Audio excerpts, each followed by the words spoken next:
Hey everybody, welcome to this episode of It's Your Birthday, the only podcast that gets you a gift every single week, and this week is no different, and that gift, as always, is video games. I'm Kelly Workman. I'm joined by Christian Langton. Christian, how you doing this week, buddy?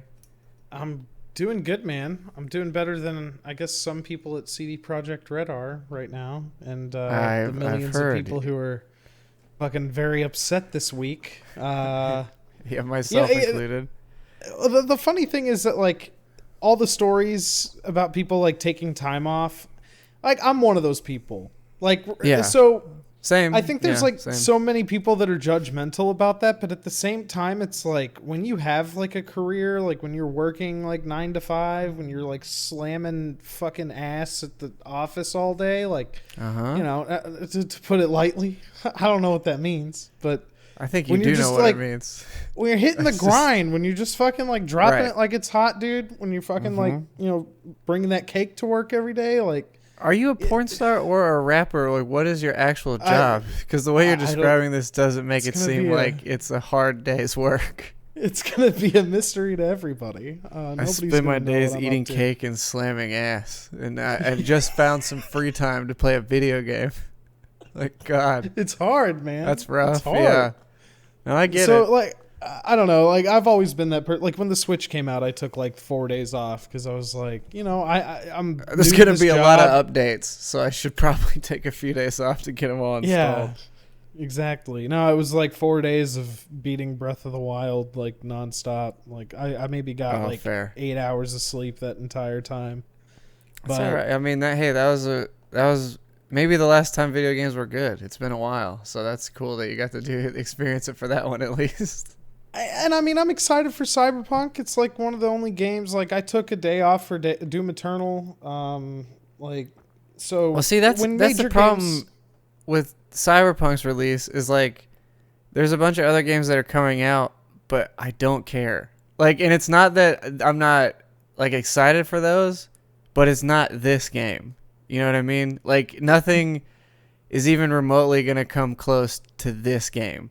So it's like, when they delayed it, I was like, well, what's the point of video games? Like, what? Like, do I play any of them until then or no? Why do I just go into hibernation until this pops back up? Because what the hell else am I going to do? Dude, I mean, I hate to say it, but I had, like, a dream at a point that I was actually playing this game. And that was, like, a year ago. So it's like... Whatever, man. And you know, what if it turns out to be shit? Who fucking knows? Like, yeah. Well, I mean, it could. It could. I do highly doubt it. I feel the thing is, like, you and I at least have that ability to be like, to have that thought ahead of time instead of going on Twitter and like death threatening the studio. Yeah.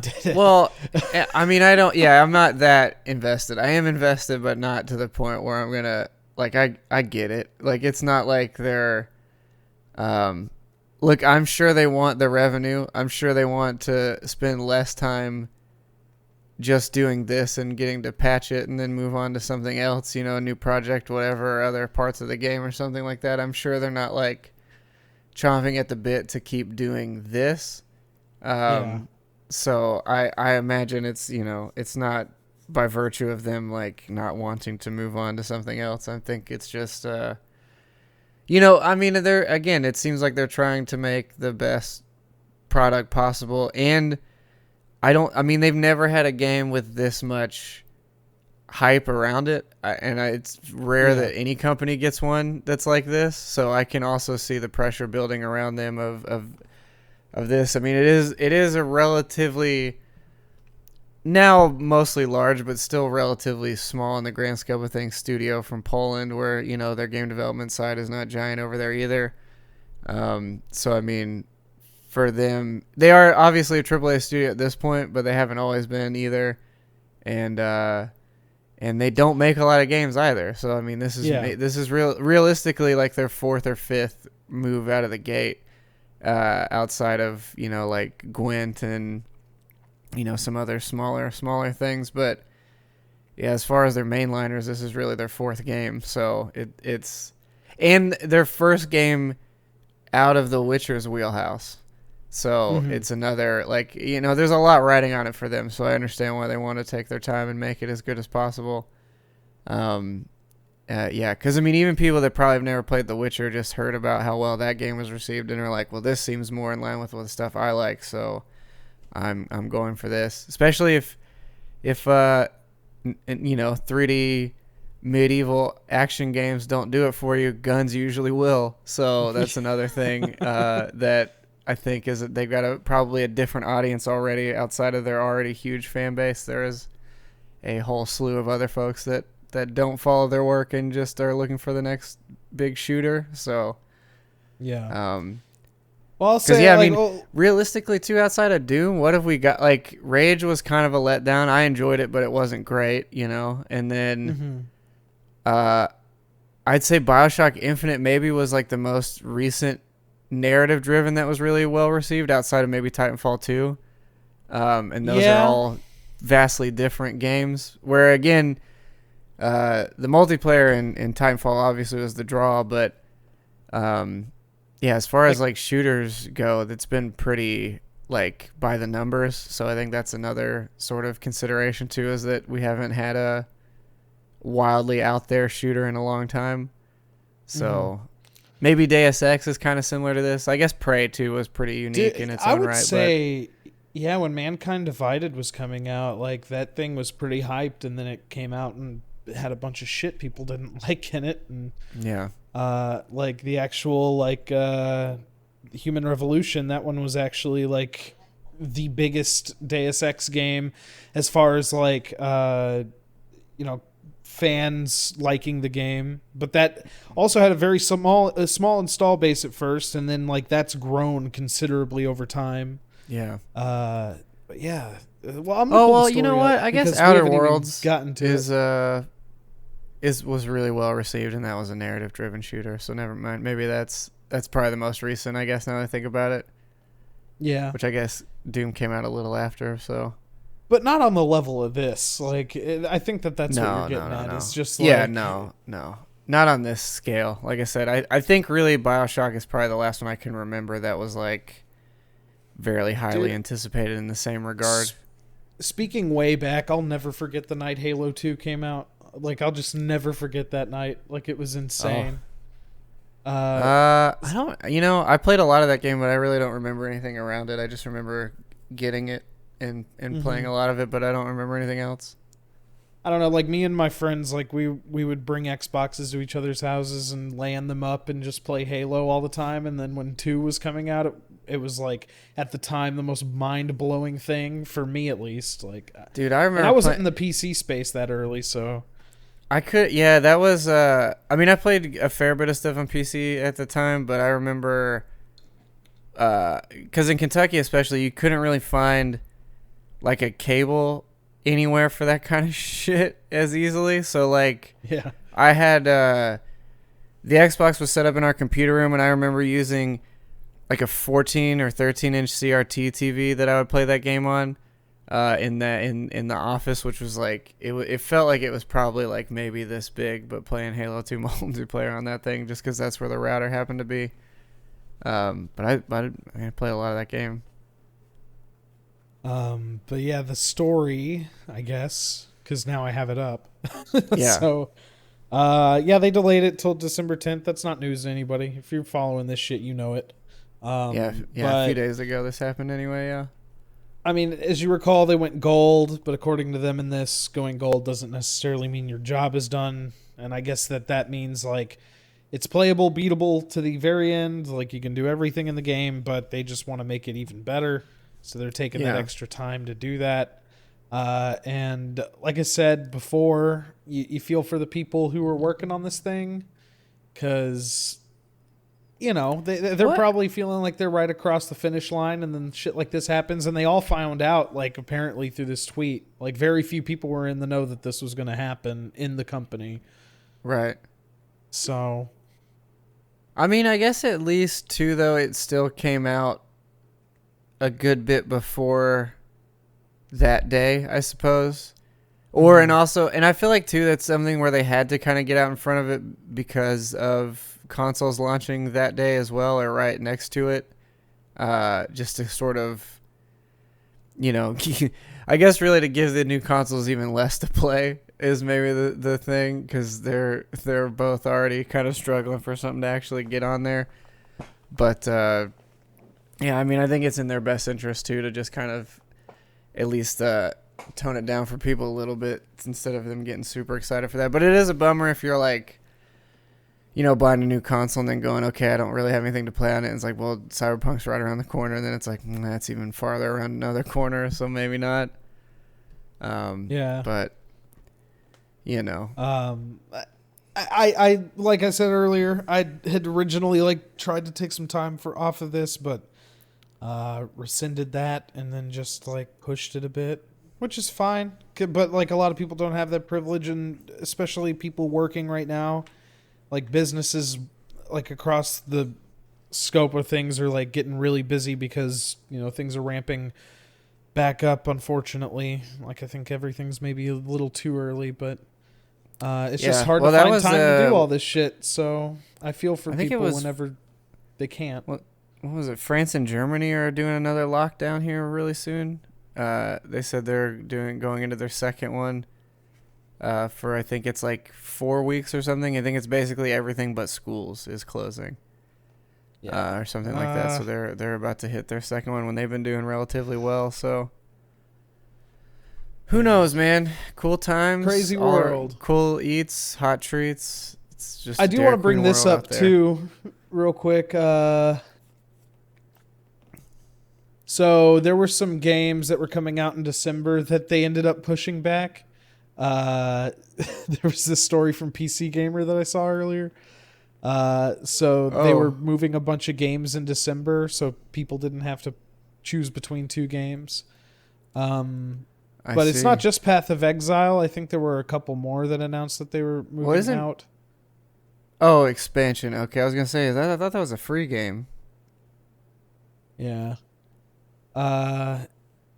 It's just funny to me because it's like there's so much to play, and whenever something like that, it's like, okay, because companies make strategic decisions around release dates, I think. Well, you have to. I mean, that's what I was gonna say is like Nintendo didn't give a shit. They're like, well, I'll just do it the day after. Who cares? And which is pretty bold, but it is a Zelda game, so what the fuck do they have to worry about? Yeah, they know their fans are gonna be there when that shit happens. So yeah. Which I guess, speaking on Nintendo, this is probably the only other like major news thing we've had. Is just that we had another Nintendo Direct Mini, which was a pretty stacked one, I think overall, probably the best one we've had thus far. With more major stuff. I guess primarily they showed off this. Bravely Default 2 got its release date, which is I think March of next year. I played the demo for this. It seems pretty good. I was texting you about, like, I think all the creature designs and stuff look great. I don't like the character designs of any of these characters. Like, I don't know what it is about them. But low poly weird. On it seems like they're, because Bravely Default on the 3DS, I played like the first several hours of that game. It had like a watercolor, almost hand done look to it. Yeah, and, but also like great. the 3D was like pretty low poly, so they had to get away with this like minimalist style with the characters. But in this, it's like they've done all that ups, but they still tried to keep the minimalism, I guess, in like the designs. And sure, it's a little weird. I think they could have. I think they could have detailed them less. Really, like I don't know. There's just something. It's a personal taste, but I just don't love the look of these characters. Whereas, again, environmental stuff, that all looks fantastic. The enemy designs all look super good. I mean, some of them aren't so bad, but it's just weird. It's just a really weird look for a game. Yeah. I think there was something lost in the translation from that first one to this one in the character designs. Yeah. Well, and I think it's just I find that it'll be hard for me to take these characters seriously or have any weight to them just by virtue of the way they look, which is not the best, obviously judging books by its covers and whatnot. With his fucking badass Jerry curl. That's cool, it's fine, I guess. It's just weird. Like, these creatures look awesome. Like, look at these like little bat goblins; those look super rad. And then you get this dude. It's also, I don't know why they need to make every bard like the same character. Like they are always this really weird like semi-effeminate character. It's like, why Yeah, can't you like a play the? dandelion from Yeah. Witcher or something. Well, Yeah, he was probably the best version of one because he was like at least that's like true. not so over the top, like just kind of um a male harlot, I guess, of some kind. But yeah, these other ones are just real strange. But I mean, I love the first Bravely Default. The Bravely Second, I didn't care for near as much, but this first one I really liked, so I'm interested to see this. The character classes in this game seem really cool. Um, and like I said, the demo was fun enough. But Yeah, I think I'm gonna go back before it releases and play that on the 3DS. I still have it, so that give first one's another great. I go. have the all this. I think I traded the game itself in, but I have all the collector's edition stuff, which is like I think it's a deck of playing cards with all the characters on it, and That's then cool. the soundtrack and something else somewhere around here. But I'm interested to see this game and see what they do with it. So yeah, what they show off Uh, next? A new Harvest Moon. That's some shit. Or not a yeah, new Harvest Moon. This is what's the other Story of Seasons or whatever. Story of Seasons? Yeah, I almost bought that Doraemon Story of Seasons. It seemed Yeah, cute enough, and I like these games, so I don't. Yeah, I feel like I don't know. I feel like it's a one of those like series where I feel like they just haven't changed enough over the years to keep up with other people doing like once Stardew Valley hit, what are you supposed to do to these games to like you know what I mean, to like overdo it? Or My Time in Portia was probably the best one in this kind of 3D space. I find that game kind of janky. I couldn't get Yeah. past it, and the voice acting is also incredibly Well, bad. well, in first on My the Time in janky, are you playing Portia. a Switch version of that or the PC version of that game? PC? Okay. Okay, fair enough. Yeah, I've heard the Switch one's pretty rough, but yeah, the PC one it takes a lot more computer resource than you would think to run that game. Like it's a little strange how much utilization it has for that.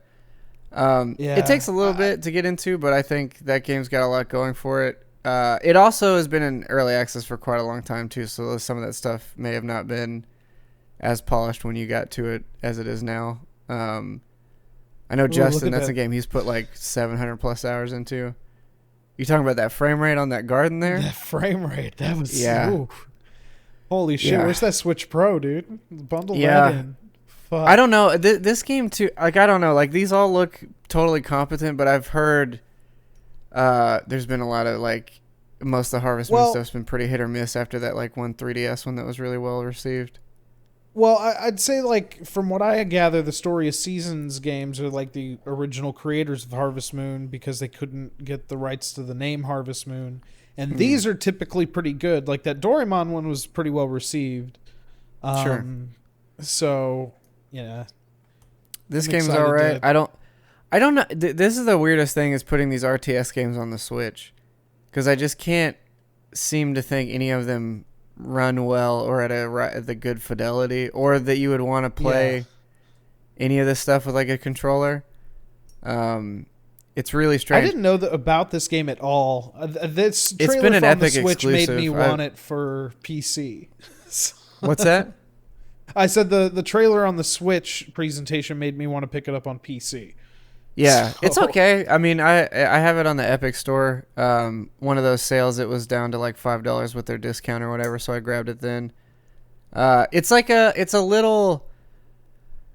It's not so informative of what needs to happen, and some of the systems are a little strange. And again, this has been in early access also, so it may have. I should probably dip back into it. But I don't know. Paradox is always hit or miss too on their stuff as well. It's kind of like could go anywhere with the game they make. But it's I played actually the Paradox demo is for like this. almost always like a flat line of 65, like on their scores. It's like 65 to 70 almost always. I never see them go above that or really super far below it. It's like they're always the mid-tier game creator. Always. It's super weird. This game too is another one that like if you own a PC or a console, I would probably play that there. Because I feel like a lot of this game is going to come down to the aesthetic of it, and I think you're going to be missing a lot of it on the Switch. Stadia.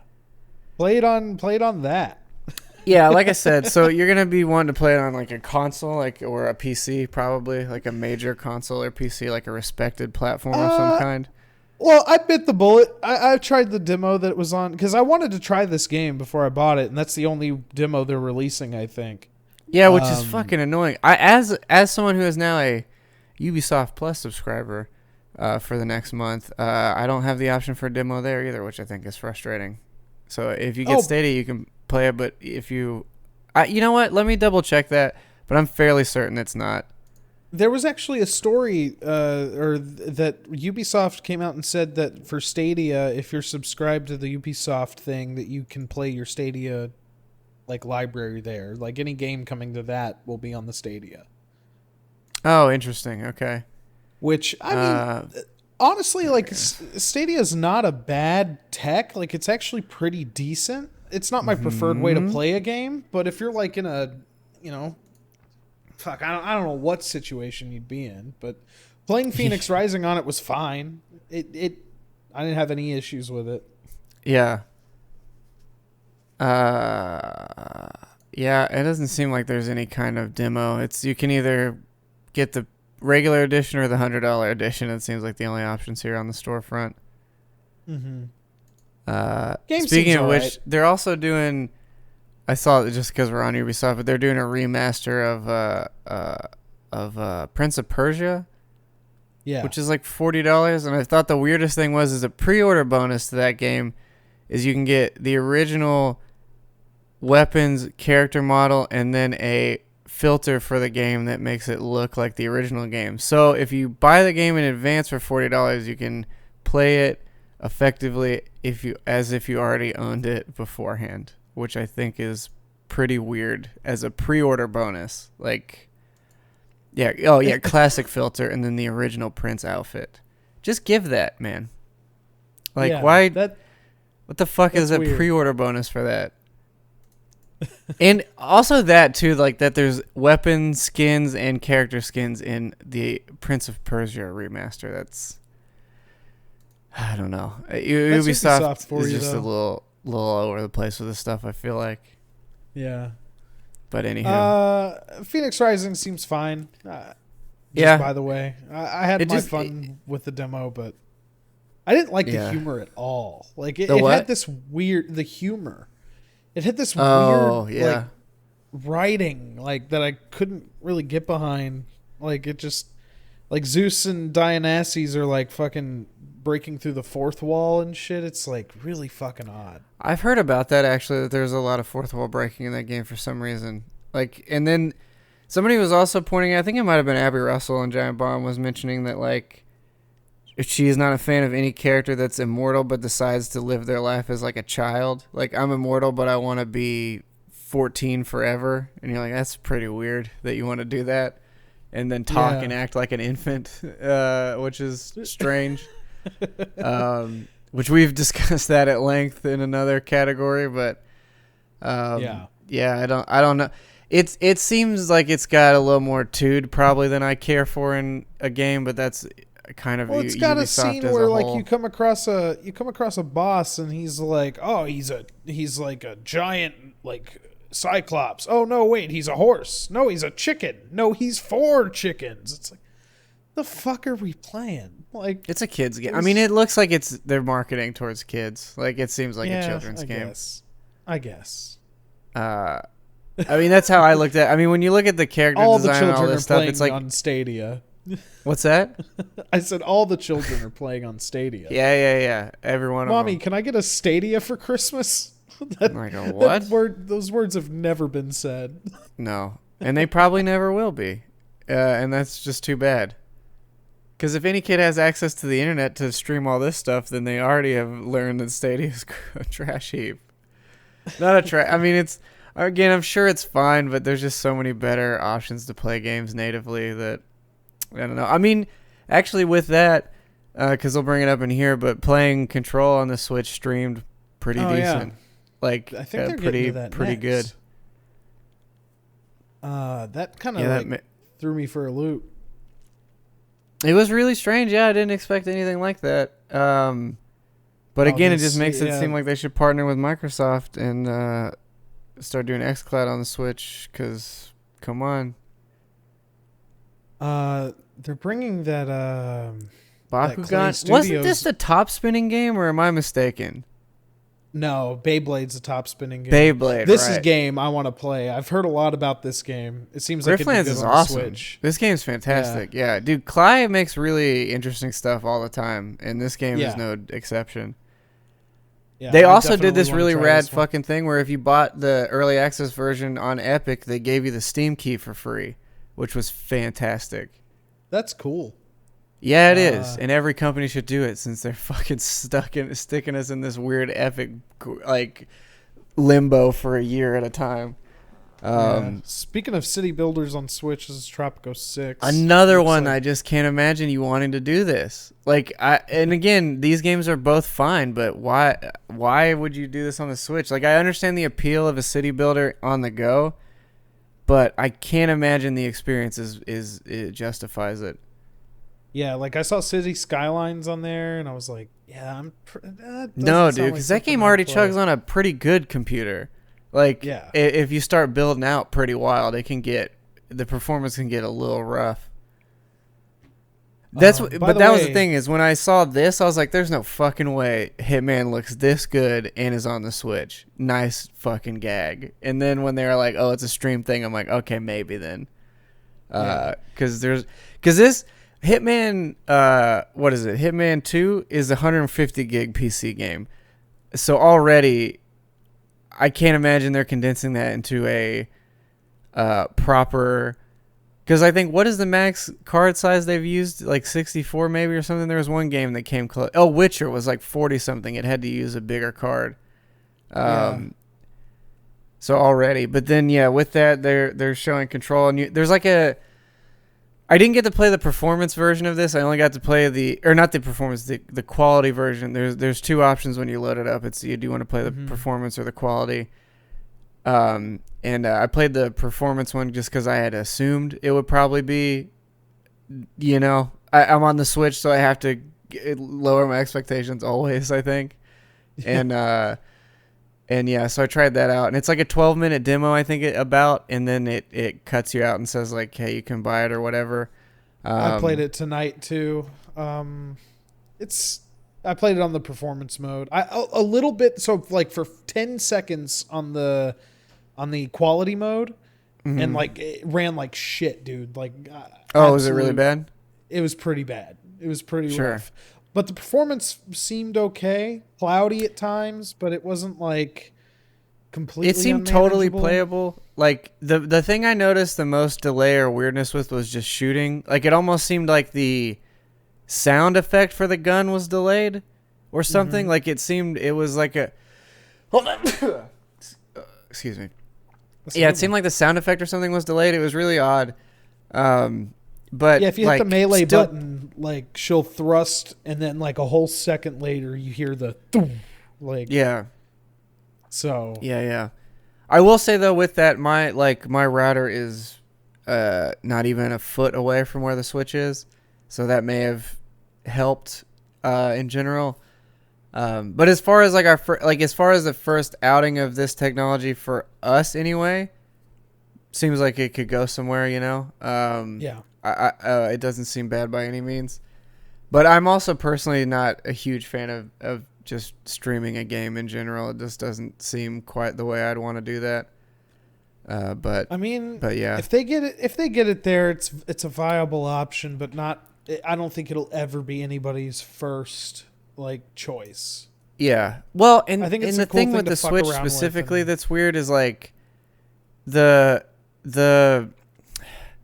it's a couple things, right? Like the hardware is not already not amazing. Like it in its own right, it is amazing from what it's able to do, but as technology has already progressed 3 years or more since then, it's not great.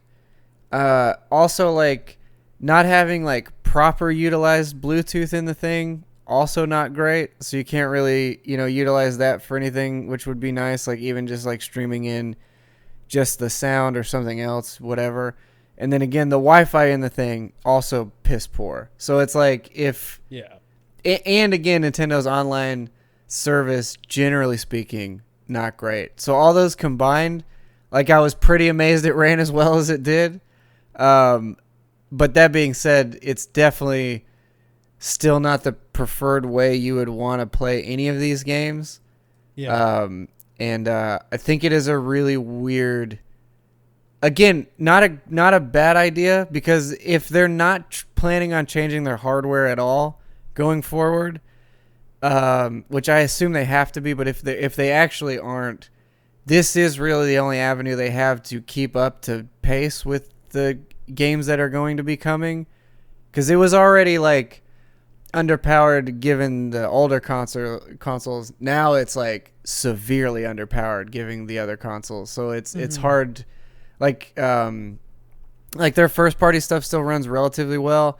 I mean, Hyrule Warriors again still chugged up quite a bit at times. Like even when I took out the middleman of the capture card and just played it straight on the monitor or whatever, like the performance was better than running through that for sure, but it still wasn't probably where you'd want it to be for that scale of stuff. And then I think once you get more elaborate enemies or something on screen, I think it's gonna tank a little bit. And again, that's not technically first party. That's a first party IP being used by a third party. But yeah, I don't know, cause it's like Outer Worlds. That's another one where I've seen the performance of that on there, and it's abysmal. It's not great. I would play that game on that system, but it's abysmal. So I showed you Mutant Year Zero, like that game. Yeah, and that was pretty rough. Looked like you were looking through it through Vaseline, like it was so bad. Yeah, it was pretty rough. That new one's got to be coming, man. That new one's got to be coming. You'd like to think, yeah. I mean, I would guess at this point, since they're not saying anything before the holiday season, unless they just do that thing they've been doing where it's like got a new console in a month, which I feel like that's maybe the time where they shouldn't do that because it's such an expense compared to just a game. Yeah. Maybe mid next year, maybe. I really don't know. It's again, they're in a weird spot too because of how many units they sold by virtue of Animal Crossing, that now it's almost like they kind of can't burn their bridge yet with the old system because everyone kind of just got one or fought or paid way extra to get one, that it seems like a bad time to do that. So maybe mid next year, that'll give them a year that maybe it makes sense then. I agree, because there's got to be something. Typically, like, March is into fiscal year, so then they'll like usually use like that March to April timeline to like announce things. Mm-hmm. But I mean, like the Switch, that thing came out in March. So, but I think they were trying to hit like end of quarter, like big sales for investment purposes. Yeah. Well, and again, with the Switch and Animal Crossing, they don't really need to do that, I don't think. Because, I mean, it's not that they're not going to want to make the money, but I feel like this year especially, they probably made hand over fist with what they've put out. They just don't want to find themselves stuck in a Wii situation, I think, where like the hardware sales of that thing were through the roof, but you start looking at like some of the software sales outside of your major franchises, and they weren't great because there were better options. Yeah, and there still are. I mean, they're like, if it's not a like pixel art or indie style game, I'd get it somewhere else. Like it's I can't, as much as I would like to utilize the Switch more often. But I mean, that being said, if they put Hyrule Warriors on the PC, I would buy that instead. Like even if I had the Switch, you know, it's just not preferred. And I think too, just by virtue of them being locked to this idea of not letting the user adjust settings for anything is really weird. Like I feel like people are confident enough. I mean, I guess most consoles don't either. It's like, you know, back to Jeff Gerstmann, he's said a million times, like on the PlayStation side, is like, give me more options than just performance or quality or whatever. I want to tweak. I know what I'm doing. Let me do it. Like, in same way, I feel the same way. It's like, just fucking let me tweak it. I know how to do it. And I know what threshold is for what I think looks good or care to deal with before they, it's like everyone has a different preference of what matters to them when they look at a game. And too often, well, people broke open The Witcher 3 when it came out on Switch and found made it run way better. Just the PC config files sitting under that thing. You just modify it and like a couple tweaks later, and that thing's looking and running pretty good at the sacrifice of some battery life. Like, yeah, and which maybe if you're docked, you don't console, care. But yeah. So I don't know. I there's potential in that new thing, and I think that they're going to see like these third parties like stop putting in the effort, because you can't keep releasing cloud content on a platform that's untested. Like I think this is a good experiment, but I don't see it really sticking. Well, it depends on how they do it too. It's like if it because the other weird thing too is like it's a portable console and you're not always going to have internet either, or good internet. Yeah. And so it's like you can't expect someone to pay, especially full price for a game that you can only play sort of, for a system that is by design able to be played anywhere. That's also not great, because again, it's not like it has a way, it doesn't have any kind of internet in it. So it is a strange avenue to go in. I mean, again, a newer system update makes more sense than anything else. Yeah. But we'll have to see. I guess I really don't know at this point what they plan to do. Oh, dude. Yeah. I'm very excited for this. Very, very, very excited for this game. Yeah, I'm interested to play the other ones first, because I haven't played any of. I've only played the other third person, or the top down one they made, Travis Strikes Again, I think it was called. And that was neat, but I'm interested to play some of these other proper ones. No More Heroes. Yeah. Yeah. I mean, this is the first footage you're seeing of 3. I think. I don't think they've shown it before now. No, they've shown this stuff. They showed like a trailer a while back with some story content, but involving not like some gameplay, right? Because I don't recall them showing much gameplay of this. I don't know if they showed gameplay, no, but the stuff they did show was definitely like in engine. Like it was, this guy was a part of it, because apparently you're fighting some prince of the galaxy that's like that's like was your friend and then decided that he wants to take the world or something like that. I'd have to rewatch it, but there's something narratively in that fashion. Before it was like a League of Assassins, so I guess you just had to go up from there. Sure. The game has so much camp and like a lot of like, it's just a goofy fun game. Like there's moments in this game where like you're chopping dudes in like pieces and they're still yelling at you and shit. Like it's just one of those. But yeah, it was very surprising that the first and second one are on Switch like the day of this announcement. Yeah, because I didn't hear anything about that. But again, they got the exclusive for that other game, so it makes sense that they might as well just put the rest of them out. I mean, again, Switch kind of struggles for software that runs well on it, as we were just saying. So if you're going to be able to port older games that most people didn't get a chance to play at some point, that's perfect. Because I'll probably grab the second one. Because we were talking about that, but yeah, that's one that's good. I wish Deadly Premonition, both of those, played better, because I would like to actually go through those proper.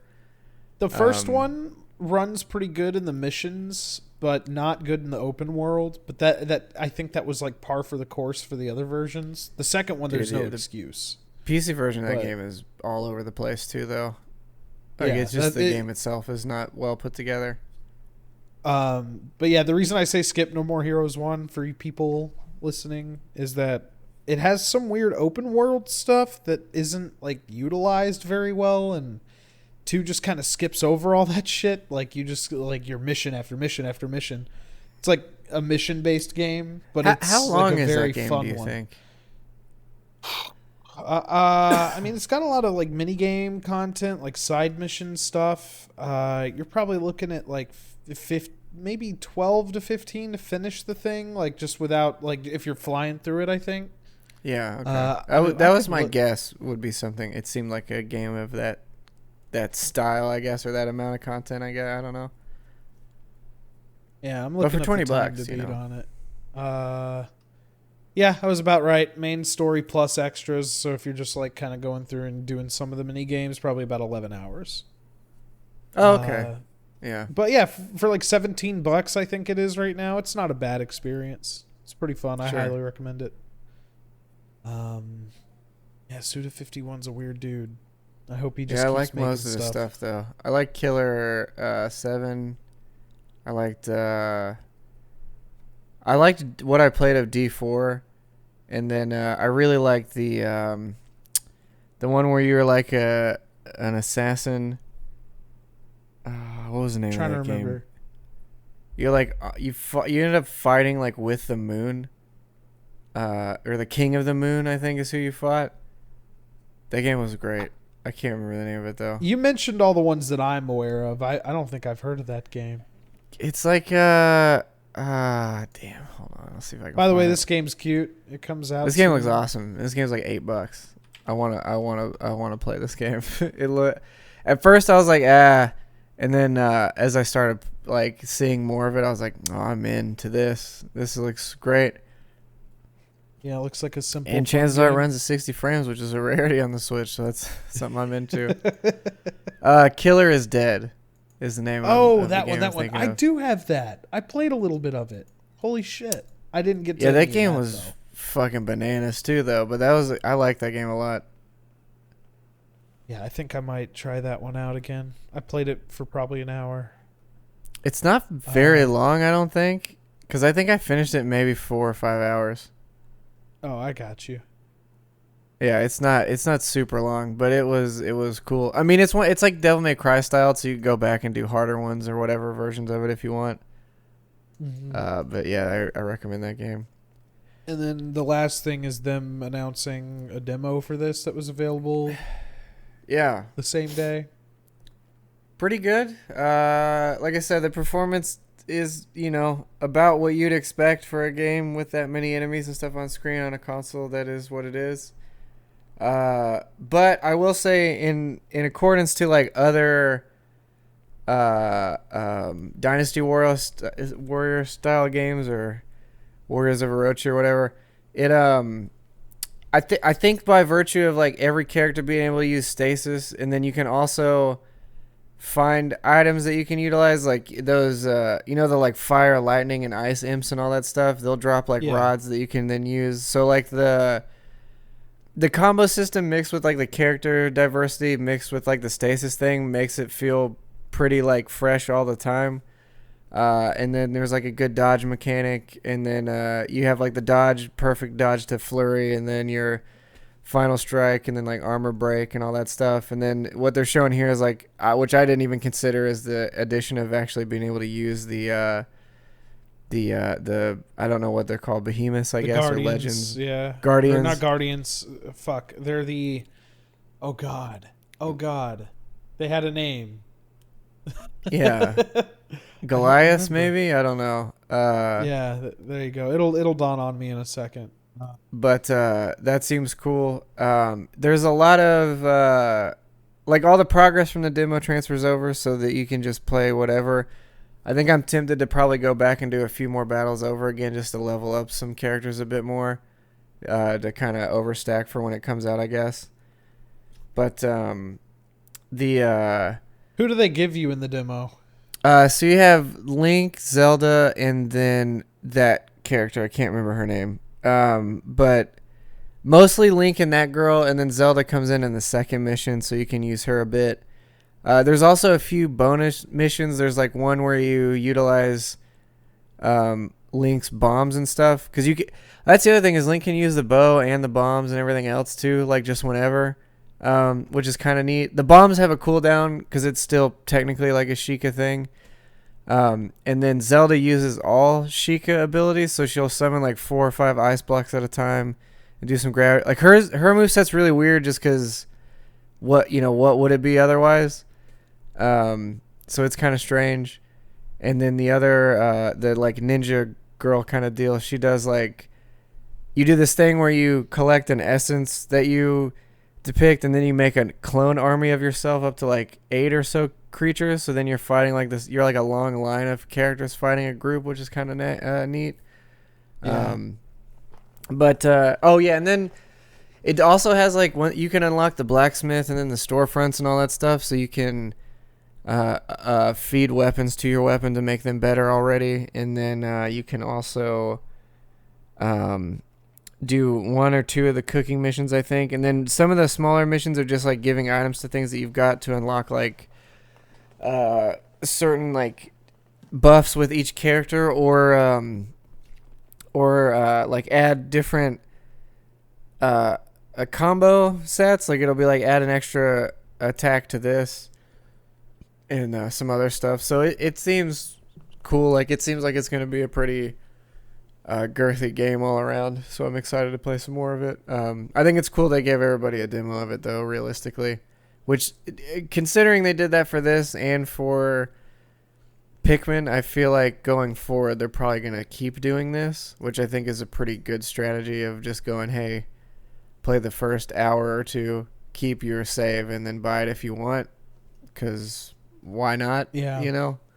I think demos, especially now with like COVID, are like starting to pop up more, especially because you can't go to like these events and like try them out. You can't like go into a store and it's in some cases pre-release and play like a little demo on a kiosk. Like that just doesn't exist right now. Well, and reviewers too aren't getting copies as much or as often. It seems like they're having to go through that thing where they have like scheduled sit down stream time or whatever, which is also weird. And in doing that, I mean, it just seems like, you know, give that to the public, I guess, in some capacity. Like, you know, it's I feel like it's in their best. I think demos are in everybody's best interest always, really. Yeah. But yeah, that's just maybe a personal take. I'm gonna try it out this weekend. Yeah, I definitely want that I think game. you'll like it. And now that a big other release is out of the way, I'll probably end up getting it when it releases. So. I definitely will. Cause welcome back, everybody. Sorry about that, you guys. Had a bit of a apartment emergency here. I know you were heartbroken with that abrupt Sopranos style ending to that first part we just did. It's a cliffhanger, but now you cuts to black. Yeah, our lovely neighbors upstairs, or maybe not them this time or something, but they've been putting fun things down the garbage disposal, which has caused our sink to overflow on 4 different occasions now. It's equally annoying today because we called to have, and the plumbers are supposed to come out to their apartment tomorrow. But tragedy couldn't wait 24 hours, so there we go again. So hopefully they'll figure it out. I don't know. It's been fun every time it's happened, just rushing bowls of water out to the patio area and then throwing water everywhere to where anyone outside looks and goes, wow, they seem nuts. And we go, yeah. Yeah. We just like doing this. We just like giving it's water just fun back to for the us. earth. We do it every night at 11 p.m. We just we always find the gardeners here don't water the plants or the sprinklers accordingly, so we figured we took it upon ourselves to get this one patch as well as we could. We're one with nature. We understand when the plants are suffering. Well, and they love chicken noodle soup and orange peels too. It turns out that's what plants actually need to grow, so we make sure that they upstairs make sure they put that down the disposal so we can get that in our apartment. You'd think it'd be easier for them to just bring it to us, but no, it's better this way. Yeah, sort of an alarm. Speaking of fertilizing some plants, AMD announced some stuff. Okay. Yeah, good segue. That's what you call a very good segue.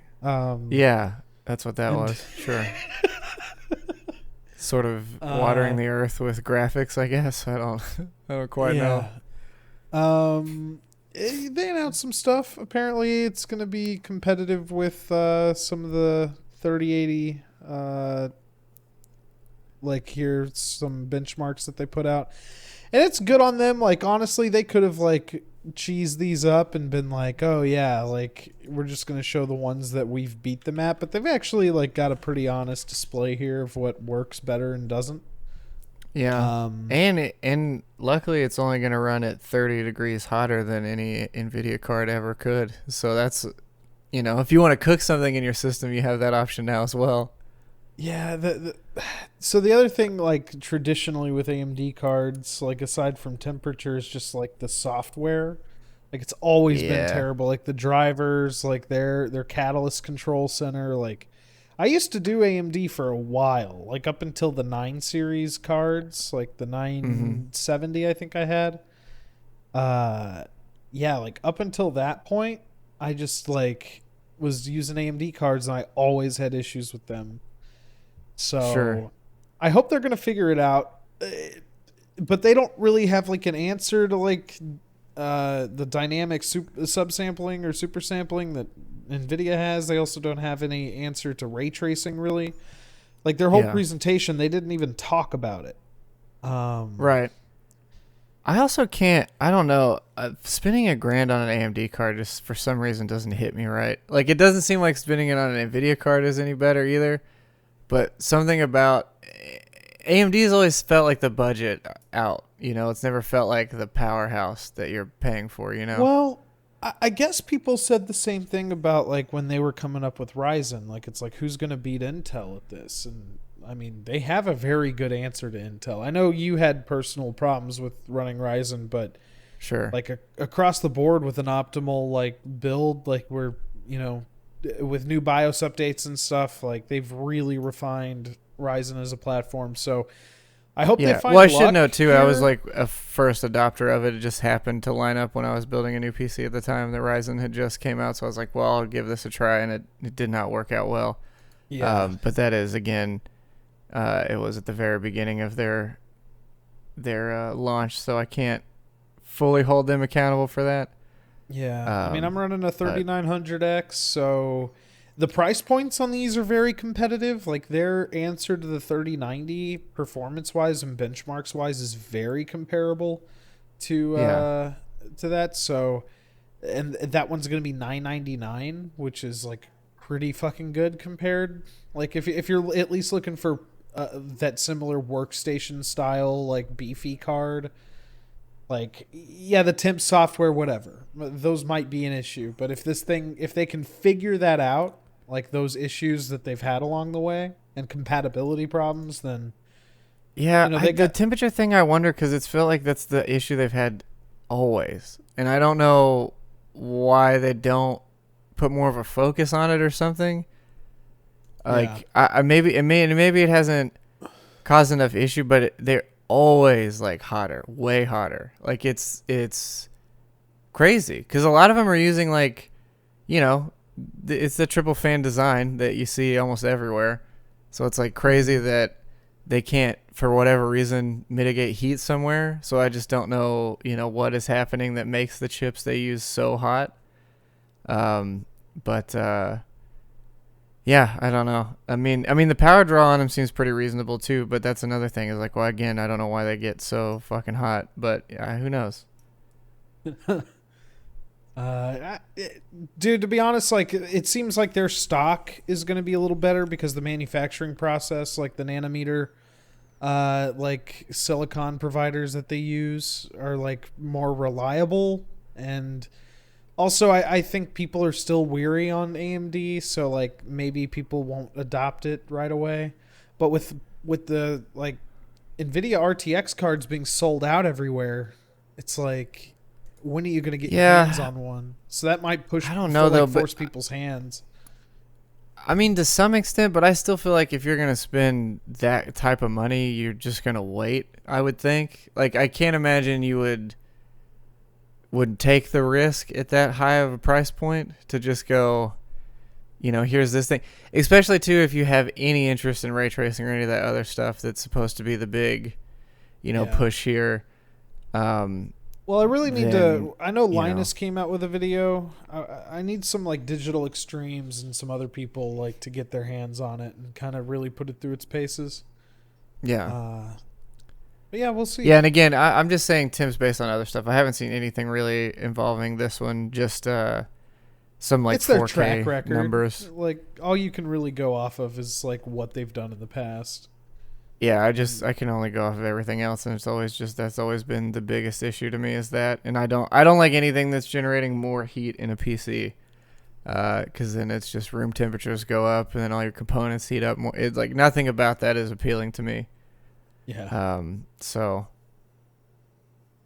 yeah, well that's cool. I mean, I like again, it's not that I wouldn't like Nvidia to see some competition to force their hand at lowering prices at some point, but considering the price point they just put everything else out at, they're already better than they have been in a long time. So it's hard to think that they can do much better, or that they need to, because they're once everything restart. I mean, because again with this 3070 launch, they already put out way more than they had for the last two combined, I think. Mm-hmm. So chances are they're around the corner of getting another stock in and set up again. So I don't know. But yeah, I mean, competition in the space is always welcome, I think. I just, and the other concern I have is like a lot of developers have embraced. Go ahead. No, I was just gonna say, just particularly, I don't like red and gray and black as colors, and they're always red and black, and I hate those colors for computer, components and shit. It's like Shadow the Hedgehog is your PC colors. It's just, I don't know, it invokes something I just don't like. I don't like their design language for stuff either. It never, like you compare this card to how sleek and nice the Founders Edition NVIDIA card looks, and it's like no competition even a little bit. Like, let me pull this looks like the tail end of a Mustang, whereas the Founders talking about card this one right here. I don't have a thing up. I can't see. Oh, you don't have any. Ain't got no screen, boy. Stream has ended. Uh-oh. I wonder why Discord says that this time. Here we go. Hold on. I got you. I don't know. I got you. Yeah, that thing. It looks like Judge Dredd, the video card, or like what Terminator puts in his computer, and I just don't care about that shit. I don't like it. Yeah, that's personal bias. I feel you. I feel you here, so the people can see. Yeah, just their aesthetic language of design. The Founders, I don't like. The Founders Edition does admittedly look so much better than this. It's just so clean. I love the look of it, even though it's like, I mean, it's the size of a literal brick. Yeah, and like that too. Disgusting. Disgusting. Look at that thing. All those extra swirls and like reds. Just get out of here with this. I don't like it. It's bad design in my opinion. No, I feel you. I mean, yeah, I like MSI as a brand, but their graphics cards are always the ugliest, I think. They always kind of look like, I don't know. The one I have looks great, but it's my favorite one to date. But they do the same thing. It's red and black, and then they put their stupid, terrible dragon on everything, and their dragon looks like shit. But like the edges on everything are like so angular on like the design of it. It's just like very odd. Like, see, even this one, like, okay, hold on, because I love the actual look of this card. I don't know if this is gonna reach. I love the look of this card, but they even include this stupid. I don't think it's gonna zoom in because it's got that blurred background. But this stupid red and white bar that just says True Gaming on it, that is required to hold this fucking beast up. Like, fuck off. Like, the thing looks good already, and then you go, you know what? Let's fuck that up. We have really good diffused lighting. Everything on it looks really crisp. But you know what? We could ruin that. I think we should. And then they do every time. It's the same with Strix too, though. I don't like the way their shit looks either, because theirs just looks like, I don't know, some shitty jagged edge. Brand. Republic of Gamers. It's like kind of embarrassing. It is embarrassing. That's why I wish like Corsair or NZXT would just start making every component, because at least their stuff is very sleek and minimal. Yeah. And because like NZXT's motherboards, I've heard they're not great, but they look awesome. That like whole shroud on everything, except for the stuff that you slot in, looks great. Do you motherfuckers like gaming? Do you like the color black? How about red? You like red all the time? I mean, that was that same era where like everything that was LED in the system was either blue or red, and that's the only color you could get. Every fan was blue or red. Like the RGB thing, people give it shit, but having the option is way better. Or just you can turn it off rather than it's always red all the time, no matter what. It's now just like, hey, you don't want lights, turn them the fuck off. Like it's way better. Yeah, it's hard. I mean, I get it. It's like difficult to make good looking cards, I think. Though they've had so much time to make it better and they don't for whatever reason. Same with Gigabyte. Like actually, I will say I think EVGA makes pretty good looking cards generally speaking. I think like cuz they're just usually it's like it just says EVG somewhere then whatever the card is and everything else is like black and silver mostly. That's fine. MSI makes some okay ones every now and again. I will say their better looking cards are always their cheaper cards though. Like their higher end better ones always look extra stupid. Like that Lightning card they put out looked like horse shit. And then let me see. It's like it was like a 2080 Ti Lightning or something like that. Oh god, this thing? Yeah, look at that. Horrendous. Like, look at that. Look at that RGB. Dude. Look at this photo that they provided. That looks awful. It's like you put two circus tents inside of a Gucci sweater. Yeah, what an ugly card, my guy. It's terrible, man. It's really bad. And that was like one of the most expensive cards they put out to date too. That's the other annoying thing. It looks so bad. And then but they have their like what is it? They have another version, the Ventu or something like that, or Ventex or something like that, and that one looks much better. Virtuous, I think. Yeah, I'll show you the one that I have. Yeah, totally fine. Basic, very clean, no problem. I will say honestly, the last RTX Founders I really like the look of. The 20 series. Yeah, that it's actually there's one right there, 2 pictures down, right next to that. Yeah. These looked really good. These are super crisp, like very good design on the card there.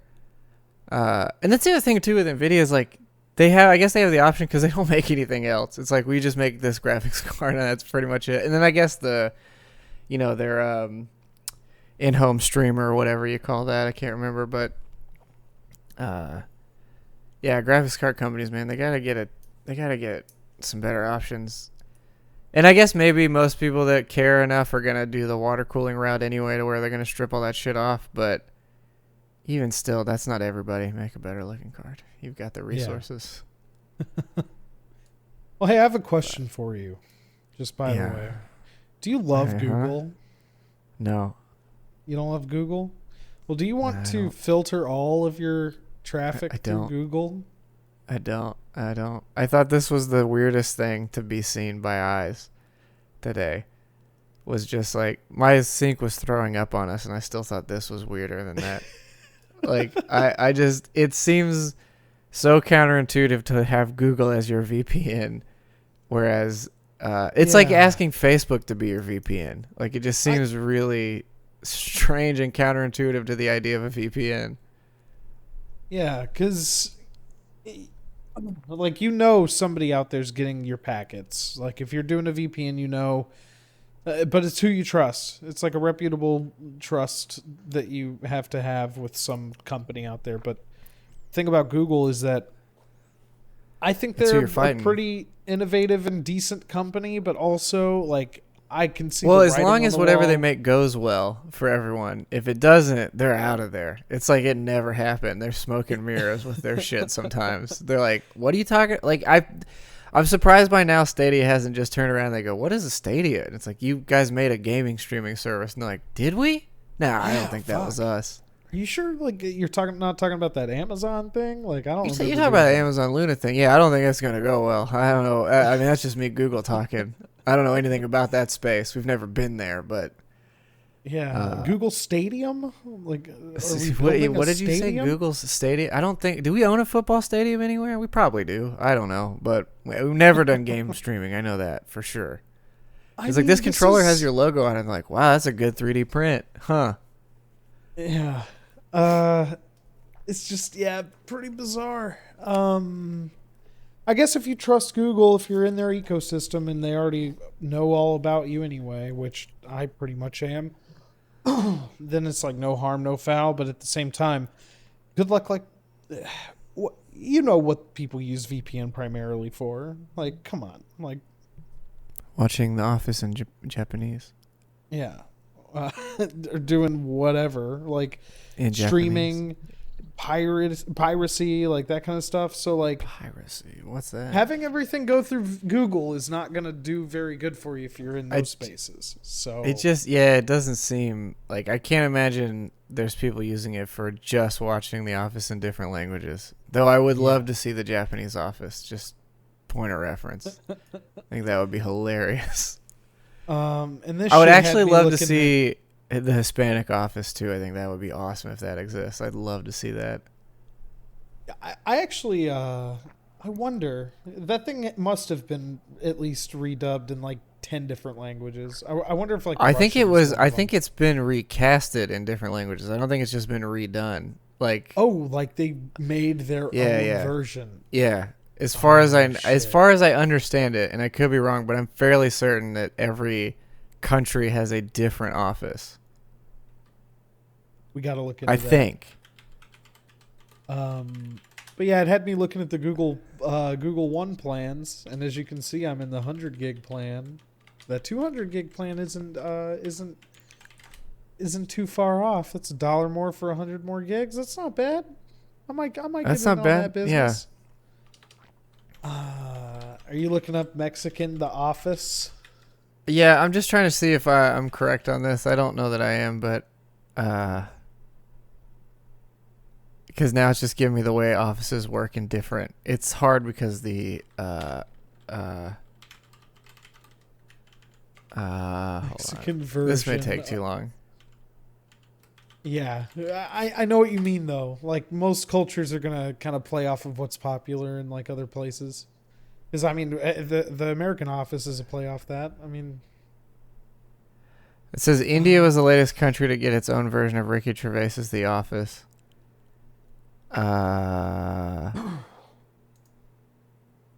Countries Well, have I remade guess- the 2001 sitcom with Canada, Chile, Czech Republic, France, Germany, Israel, Sweden, Finland, and the U.S. damn, that's a lot of countries with offices. Yeah, well, that's what I was wondering because I knew a lot had, but I wasn't sure how many. Not ones maybe the French one would be. Germany actually might be hilarious. Germany's The Office could be really good. Because it makes me think of just The Office, but everyone yelling very angrily.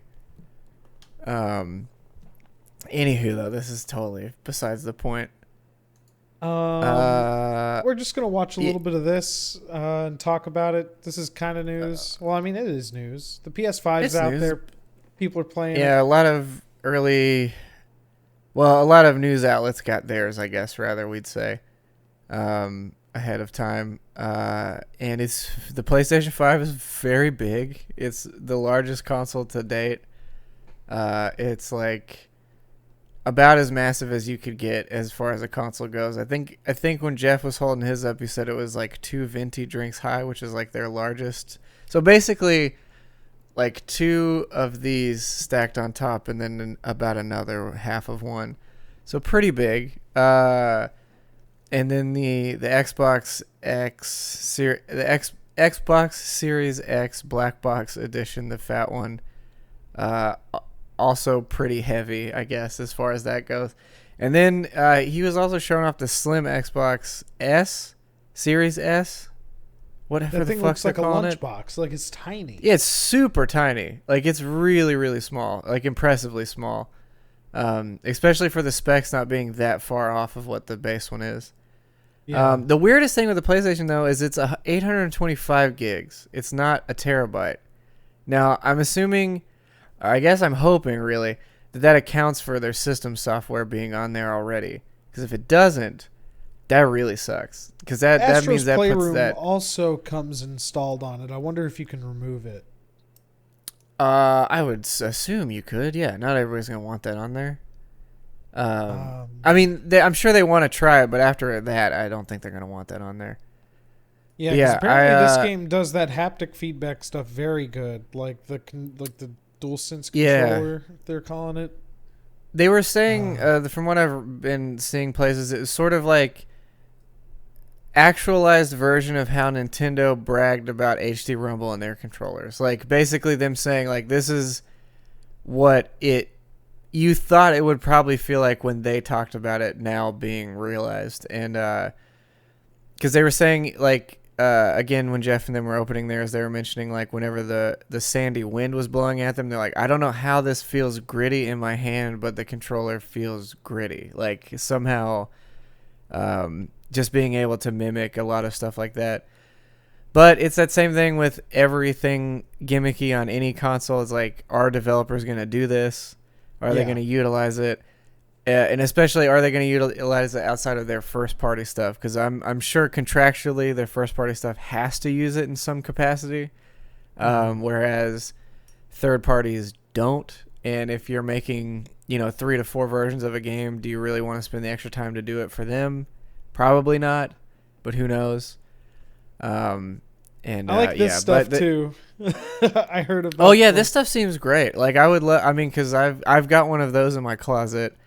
That also I have one of the ones that holds the two. I think it came with Resistance, Fall of Man, but it was like has two of the. It's like a rifle that holds both of the Move controllers in it. Yeah. I have one of those that a relative passed away, and I ended up with it. I've never used it, but it looks cool. It feels really good, but I've never had a use for it. It's just I have it. But yeah, I just want the controller. Like I would obviously like a PS5 at some point in the future.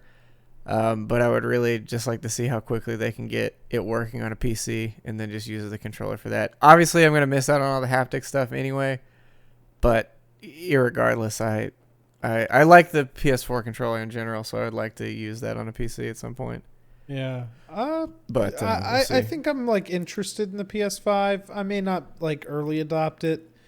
It took me a while to get the PS4. It'll be like end of next year at most, probably for me. But I mean, Demon Souls. That's a good launch title, in my opinion. Like Yeah, that's enough for coming to me to like PC. be pretty interested. Yeah. Apparently that was a lie, but I think that they're trying to cover that up a little bit. Dude, it's totally coming to the PC. Why would it not be? Well, Bloodborne never has, and Demon Doesn't Souls matter. 1 never did. So It doesn't matter. Yeah, but that gives them even more reason to put the remastered one on the PC. yeah, that's true. Yeah, Um, I think it will. I don't see a reason why they don't. Financially for them, it makes sense. Because, I mean, again, these consoles are just computers at this point anyway. So as long as I they mean, can... Yeah, we're gonna find it out in like out. 2 weeks, right? Like what's yeah, out, November like, 12th, I think. what you or have 11th or access 12th. to. New game consoles. I can't say I'm like too excited about them because these have always been an afterthought, like next to like my PC and like a Nintendo console. Xbox does make it very enticing. Like they have that access deal where you can pay like the monthly fee for one. Yeah. Like they have the option there for that smaller one, which that could sit on my desk, like under my Switch, or like I could just have that go into an HDMI port Yeah. on my monitor. Or I mean, it's still... I guess it still just comes down to the games, though. Like, and they still, like... I don't know. It especially, too, again, if they're putting everything day and date with the PC... yeah, I don't see... Like, I see the idea of it in a different room for sure. But I still overall don't know Well- that that's like a selling point, I guess. what I'm into is Um, like the enhanced versions of 360 and Xbox, like original Xbox titles. That stuff's really appealing to me. Even with Game Pass, there's like console exclusive titles that even if they're Sure. on PC, they only come to the console Game Pass. So I guess that's the other question, though, is are there that many memorable Xbox games exclusives yeah, for you? Like, well, like, for sure. go ahead. Well, because like the Rare Replay, that's only available on consoles. Like, there's so Okay. many posts out there if you dig But for it of people is wanting that that on on PC. Game Pass? Yeah, it's on Game Pass for the console. Okay. Like I think they had the Fable games on there at some point. I think they Okay. either cycled those out or they're still on there, like the classic ones. I think they even have like fucking Brute Force and like Fusion Frenzy. I feel like Uh, Brute Force is a lot better in your mind than it Oh, would be if you of played it again. of course, but Yeah. being able to go back and like they did the work to make those things look better. Also, I think you can play like the original Splinter Cell games, which they never remade or made HD remasters of, and those are really good games. You think you could put it in Ubisoft's wheelhouse to have those around the corner somewhere soon? Probably. I wouldn't You know, doubt it, but they've been but what I'm teasing that saying is, They've been milking old Sam Fisher for a while now with just putting fucking three-eyed goggles in every game they have as a little Easter egg or a DLC thing. They might as well just fucking do it. yeah, I don't know what's stopping. So I don't. Yeah. Uh, Well, yeah. I like I said, I think the. I mean, the PS5 is the one I would shoot for if I'm gonna shoot for one, but it's like I said, I think it's gonna be quite a while before that makes sense. Let's get into some shit you played, right? Yeah, played a little bit of stuff, not near as much. I mean, we had the LAN this weekend, so we played a lot of stuff there. This game came out this morning. It's fucking awesome. It's like it's a heist game in a voxel simulated world that it basically, like, I would skip a bit into this because this is going to just be probably the introduction stuff. Maybe I'd skip like maybe 30 minutes in or something if you can, just to give an idea. But yeah, Oh, like- effectively, Yeah, let's skip a little ahead. yeah, it's because there's a bit of tutorialization, but there's a full campaign. It's also, I'll mention, in early access. It's been in development for quite a while, but he's been out there showing stuff of it for quite a bit. But everything in the environment is destructible regardless of what it is. Literally everything in there. If you have the right equipment or whatever, you can pretty much destroy anything. Like the sledgehammer won't go through a brick wall, but like you can drive any of the vehicles, and so like you could drive a crane right into the building if you wanted to or whatever. The idea though is like every mission has certain key points that you need to get to, and then these things right here, once you take the first one off, a minute timer starts, so you have to get every one of them and then escape. So basically the idea is you're destroying the environment and positioning vehicles and everything in a way to where you can do the heist as effectively, as quickly as possible and still get out, which is what he's doing here. And it's super fun. Like, mainly because the fact that because until you do that first one, you have unlimited time, so you can set up and do whatever you want for as long as you want. There's also, like, you have a base, you have different weapons, because I just got like a welder, so now I can like melt through steel at any point. There's also spray paint and stuff that I think can just I think it's used to just help you mark where you're going, and can give you like a better idea just on the offset of like showing you where to go. And but yeah, there's like boats, cranes, semi trucks. There was a huge boat that like drove, like the heist was to steal two cars, but the cars both had these locks on them. So as soon as the timer started, I had to be able to get both of those into a truck. But what I did was the boat that it was hauled on, I drove it and backed it into a bridge, and then just put like a piece of steel across it so I could just drive it right off of that into the truck. And then the other one on the wheeler, as soon as I just backed it straight into the thing and then was gone. But there was the first part of that mission, or the mission before that one, but it was in the same location, was I had to take two safes and dump them in the water. So it was basically like I drove a truck under the building and then broke the floor of it so the safe fell into the truck and then drove it out. And like, but you could do all this stuff like hundreds of different ways, like where however you really wanted to do it. Yeah. But yeah, it's super rad, especially for early access too. And there's also a sandbox mode, so you can just kind of do whatever you feel like in those.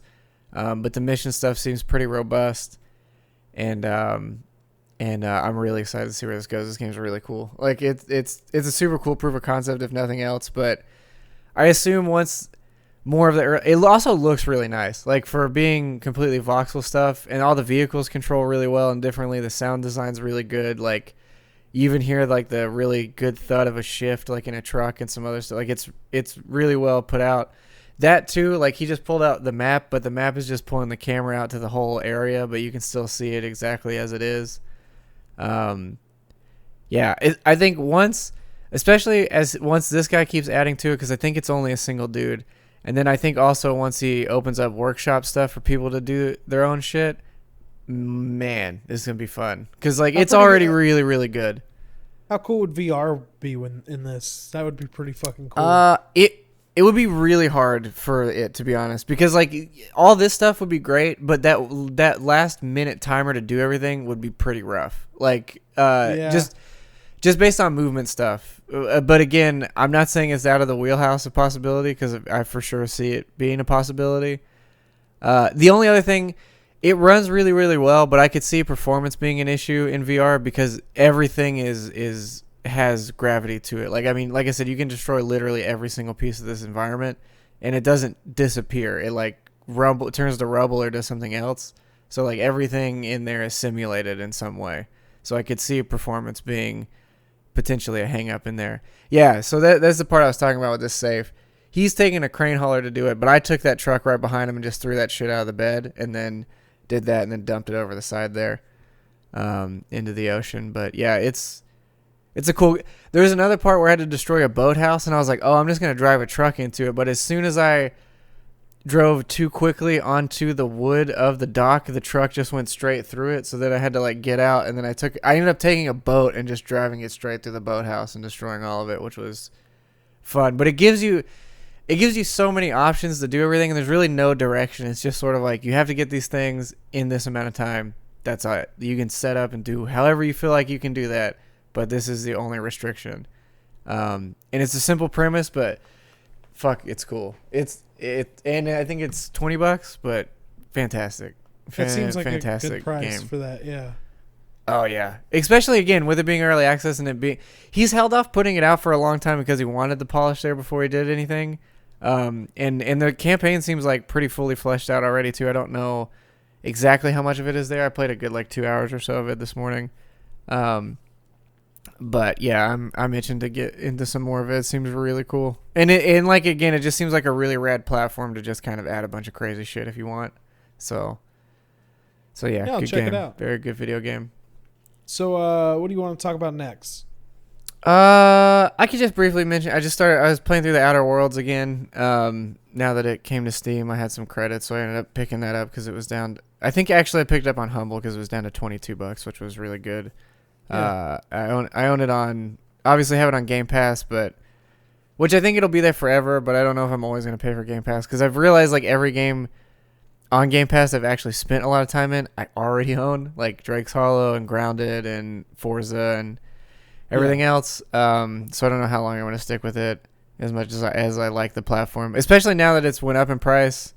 It's even less of a thing. Like, I don't know. I just didn't end up playing as much of it as I feel like I think I do. But yeah, I started playing it again. I will say, I think it's really good. I'm really working through it so I can get to the DLC stuff because they put one of those out and I haven't played it yet. I'll say going through it a second time, because I didn't finish it. I put about 25 hours in, I think, the first time, and then some other stuff came out, so I sort of dropped off. I think right when I got to Monarch, maybe, or the bigger first open world area. But yeah, playing through it a second time is a little weird because the story stuff doesn't really change. Like, you could pick a different option, I guess, but I still sort of am in that mindset of wanting to do the same thing again, to sort of, counteract or continue the same play I had before, more or less. Yeah. So the stuff doesn't really change all that drastically, I guess. So the story stuff is like, I think it's, again, for a first time through, I think it's superbly written. The game doesn't actually really lend itself super well to multiple playthroughs, I don't think, like a lot of their other games would. Mainly because it's going to only really be dialogue choices, like the skill set and then like the weapon layouts and all that stuff are like pretty much the same. Like, the skills are only like you can carry more, or you can like take less damage from this, or you can your companions do a little more damage or something like that. But they're not really like you're shooting electric out of your hands or you're doing all this other crazy shit. So like one playthrough, really your playthrough is like, do you want to run through this with melee weapons? Do you want to run through this with ranged weapons? That's kind of it. I generally, in this game, I've just kind of chosen the talk your way out of most situation things, like either the charisma lie section, which has worked out pretty well, and then like a stealth kind of rifle character or whatever. Because the combat's like maybe the weaker part. I usually play like a fast talking, like pistol wielding dude in the Fallout games. Sure. And I did the same thing in Outer Wilds, or Outer Worlds. I usually just per viability standpoint, I almost always do a stealth character or distance character, because generally the AI is not going to come as far as you can be away. Yeah. Generally speaking, so I usually do that, and I also like the just being able. I like stealth games in general, so I try to play that. It's funny you mentioned the Game Pass version, because like I tried to play it recently, and it's the only game on Game Pass that I can't keep from crashing. Like it crashes all the time.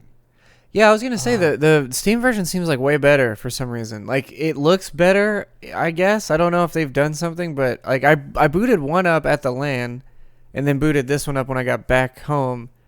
And yeah, this one just looks and runs better than the Xbox Game Pass version. I don't know if it's a different version or something, but it seems remarkably better.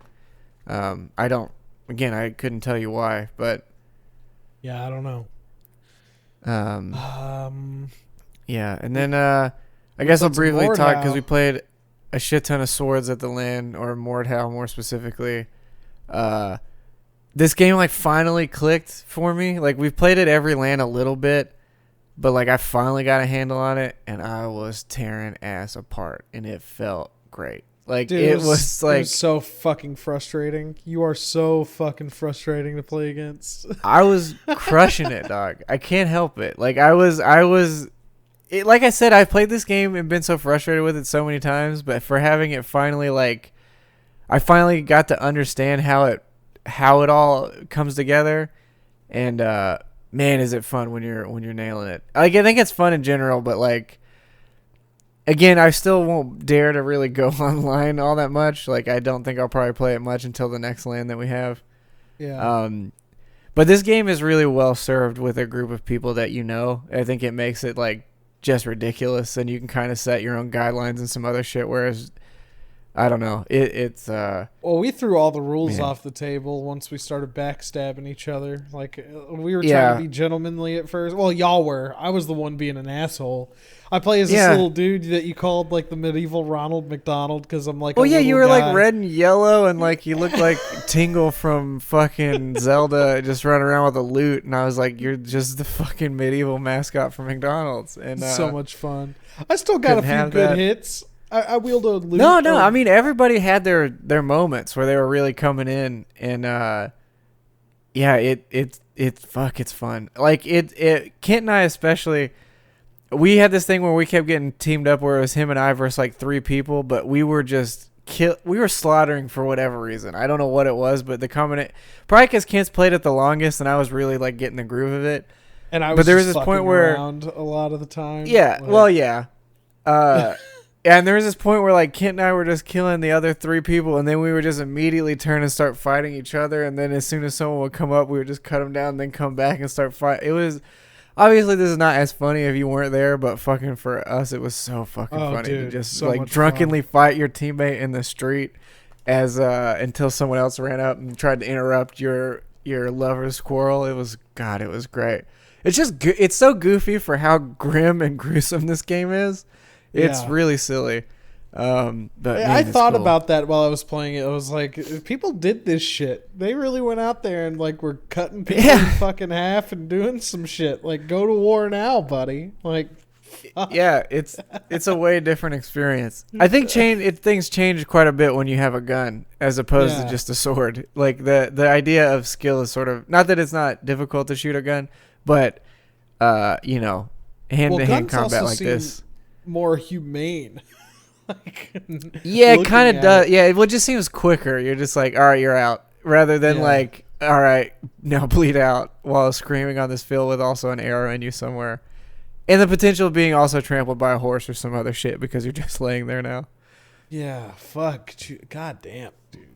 Yeah, the game's cool though. I really appreciate what this game is. I will It's say, fun. It's like, fucking fun. I think the community has died down on it, but like I think the sweaty like tryhards are still there, and the big problem this game Mm-hmm. had was like its toxicity, like just people being fucking assholes in chat. Oh, they're and, still like, 100% there. Yeah, that's not changed. Like it's like, well, because the only people that are still there are like, because I think that's the biggest problem for this game is just like it's hard to get into this game without other people directing you maybe, or just like without getting to do what we did and just like getting in a group and actually learning the game a bit.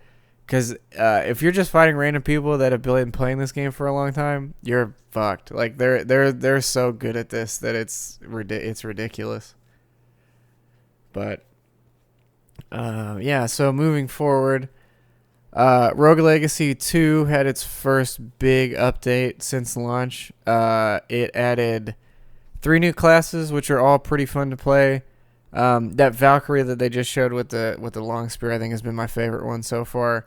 And the chef is pretty cool because he doesn't eat food that heals you on the ground. He like puts it in like a pot so then you can heal yourself with it later. So you have like this weird like way of you don't always you don't run out of food, I guess. Like you can kind of save it for later or take it with you, I guess, more or less. yeah, He can also deflect what is it? With his frying pan, he can reflect projectiles back at enemies, which is pretty fun. And then the Valkyrie is just like has really good reach and can attack like all directions, which is good. And then the this guy, I think it's not the musketeer. It's like I can't remember what they call this one. I haven't liked it quite as much because you sort of just have a jab and you're like move set's a little limited. yeah. But Aren't the they classes did that. in They the added game like random, or can you pick the class? Yeah, no, it's still random. It's still like you get a set of 3 hairs to your legacy, and then you can pick whichever one suits you best, I guess, or whichever one you feel. Because some will have.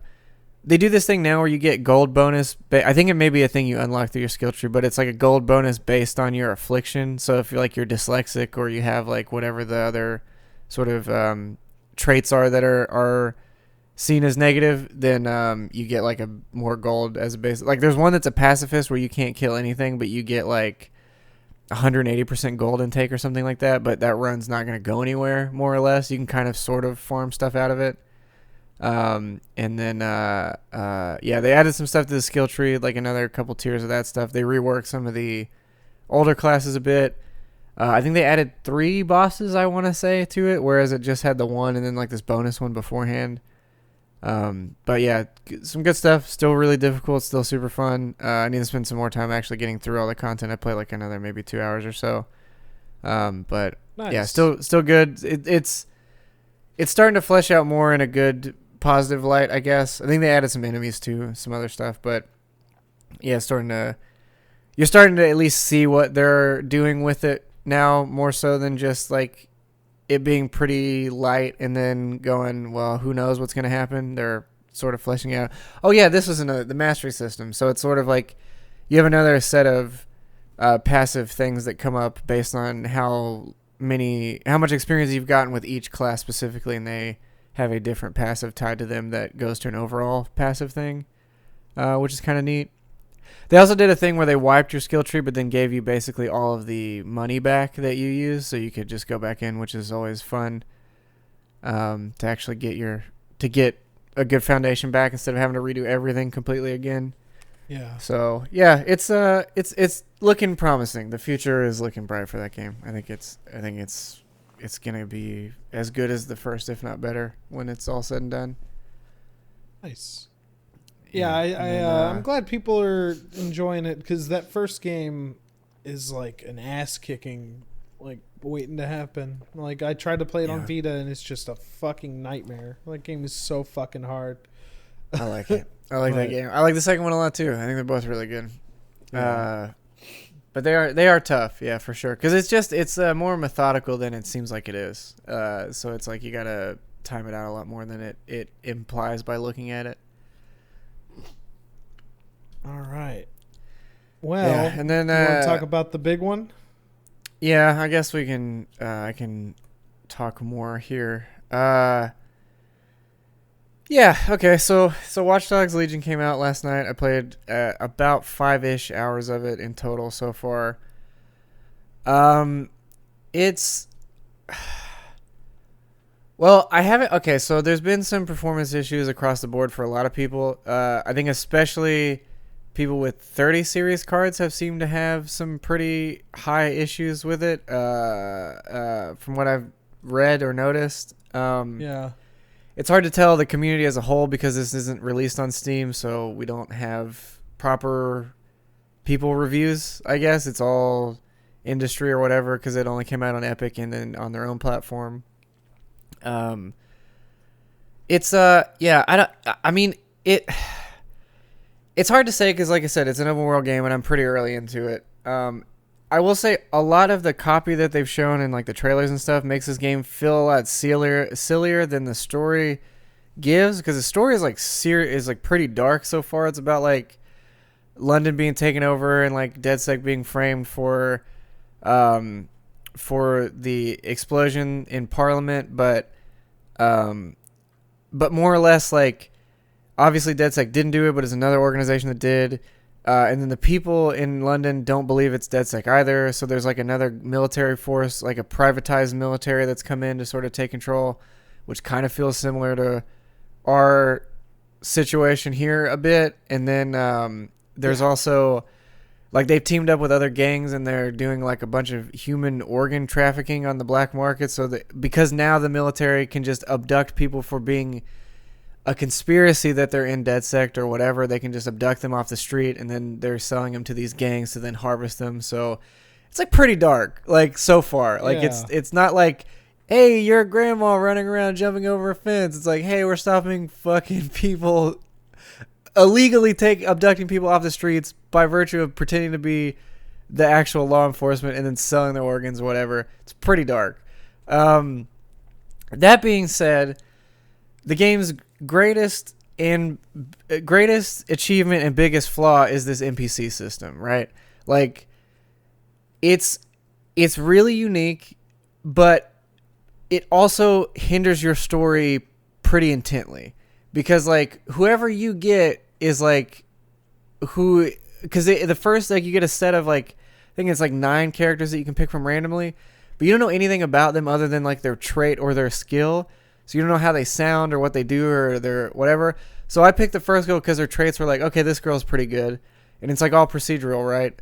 So like I'm talking with her and during every cutscene, she's like has a smile on her face and is just like kind of has this like weird kind of attitude. And it's like, dude, they're talking about like ripping someone's organs about and they're like, yeah, right. Well, it's time to do what we got to do. And it's like, that doesn't sound tonally correct. Yeah. So that's really odd. Yeah, is that like and it's just luck of the draw because you just whoever you pick, you're not making a character at all. It's all just randomly what they give you.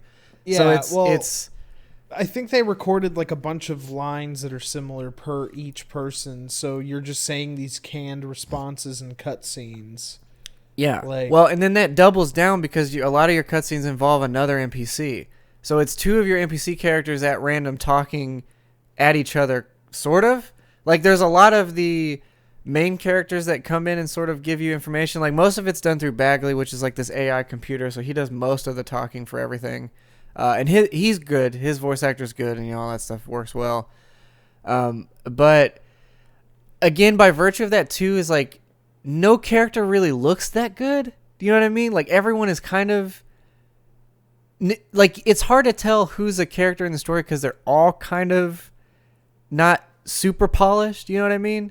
Yeah. So that sort of takes a hit on the overall story and like the impact of what's being said to you because your character model may or may not like give off the right expression or look like animated well or whatever.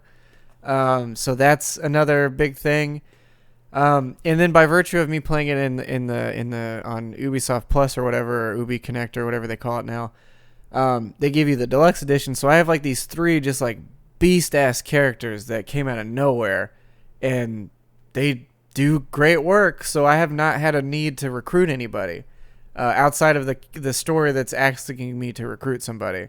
It's like I need a construction worker for this thing, and it's like just to like call in a drone to do whatever. But it's like any of these other characters, I could have just picked up a drone and just drove it right over there. It wouldn't have made a difference because like that big flying drone that you get on. I guess the caveat being that construction worker I picked up, his voice actor is great, so I would like to use him more because he seems like he tells the story better than the other ones do, even though it may be the same story or the same lines or whatever. In addition to that stuff, yeah, like I don't know, I just haven't felt a need to do this whole system that the game's based around. You know what I mean? Like it seems like by virtue of this too, I guess that's the other major caveat is because, like, you know how in Watch Dogs 2, like you had your tool set, you had like a drone, you had a spider or your like RC drone, and then you had you know, like your hacking abilities and all your power, you know, all your skill tree or whatever. Yeah. By virtue of this game, you not being able to, like, you're controlling so many potentially different types of characters. Like every puzzle thing is really simplified. Like the hacking stuff almost seems like thrown in because you have to like the annoying thing is like you can be right next to a door, but you still have to aim at the hacking thing to then open the door. And it's like, just let me walk through the door. Like don't like It just seems kind of like the hacking seems almost shoehorned in because it's a Watch Dogs game, not because it's like developed around it. And like I've done a few of the like, hey, rotate this piece to connect the power thing, you know, that was in the second one a whole bunch or whatever. And I found myself like not utilizing the cameras at all. Like I just go in stealth, take down every enemy, find the thing it wants, and then I leave. Like every single time. Like I have not used like the cameras at all or set up traps or done any of that stuff. And maybe the game would be better if I did do it, but I haven't needed to do it at all. Like it's Did you like play the second one? Yeah, I've played every Watch Dogs. Like I'm a huge fan of Watch Dogs. That's why I'm saying like this feels like you could do that in that game too, but it still felt like you were in danger by going into a place if you didn't take the car in first or fly over with a drone and sort of map out what you're doing. Here I just blindly run in and I've been fine every time. Like there has been no opposition. And that's the other thing too is there's like, hey, this section is restricted. You can just walk in if you're this character who's a member of this group. I've just crouched and walked in, and there's been no issue. Like, I choke the one dude out and go in, and it's fine. So it's like, I don't know. Like, again, I love the franchise. I have really liked the franchise up until this point, and I need to spend more time with it before I give it like a full, hey, this is the whole game, whatever. Yeah. Maybe it opens up at some point. But that's the other thing too is like if you don't find like these characters that you end up becoming invested in for whatever their skill set is or whatever, it's hard pressed for me to think that if anything bad happens to these characters, I'm gonna give a shit. You know what I mean? Like none of them so far have been like impactful in any way. Mm-hmm. And I think it's because of that tude that Ubisoft puts in their games where they're just like, you know, I don't know. It's like they have that weird idea of like needing to give every character this like rogue attitude of everything, and this is sort of the same thing here. And I guess going back to that other thing is like this guy just dropped like a spider bot or whatever, but these are like tools that you can just buy and equip to any character, so it doesn't really, I guess, matter if they're like a specialist in it. Maybe they do the thing better, but everyone can still kind of do the thing. And then in like all the missions where these things have been necessary, they're there already. So it's like I haven't had a need to even bring another character in that has these abilities because they're the stuff to do. It's already there. It's just the use of hacking with your phone. I'm just wondering if they ramp that stuff up. Like eventually it becomes like harder and you have to like leverage. Because I remember Watch Dogs 2 kind of it set you up better for that stuff, but there was a little bit of a ramp up. Like there's a point in Watch Dogs 2 where you're doing like you pretty much had to use every tool that you have to get through certain parts of the game. Yeah, well, that's the thing I wonder is because there you did have every tool. Here you don't, and it's dependent on like a character somewhere else that you have to go then switch to and then bring all the way back to where you are. So it's like, are they going to make you go back and forth and do that, or can you just do it anyway? And that's the question I have going in is like, is it going to stay that way or whatever? I didn't actually this game has ray trace reflections and DLSS. I didn't actually know any of that stuff was on by default. I couldn't tell. So I don't know, like it doesn't have lighting or anything. It's just like the reflection stuff. I think overall the game like there's some parts of the game look really great. I think the architecture and stuff they've done in London and some of the set pieces and stuff look really nice. Like pretty similar to how kind of like Watch Dogs 2, but more so I think with like the Division 2, how like every apartment or whatever you went to all looked really unique and stuff. Like that's kind of similar here. Like all the areas I've been to have looked pretty unique. Some of the buildings I think I've been into, and again, it could have been the exact same building. I just may have been lost on the map. I don't know. But some of that asset looked really similar. I would say so far too, the cars have not been like they drive really well, but they're all kind of there's like it only seems like there's like 5 or 6 cars. It really doesn't seem like there's that many variations of vehicles. And again, maybe more unlock later or something like that. But I've seen this car a shitload, and those 2 other cars on that side a lot. And I think there's a few other ones, but there's also some cars you can't drive at all that are like self-driving vehicles. And maybe you could like hack them later or control them or something. I don't know. A lot of stuff is really dependent on how this game opens up, if it does. Because it seemed like I haven't...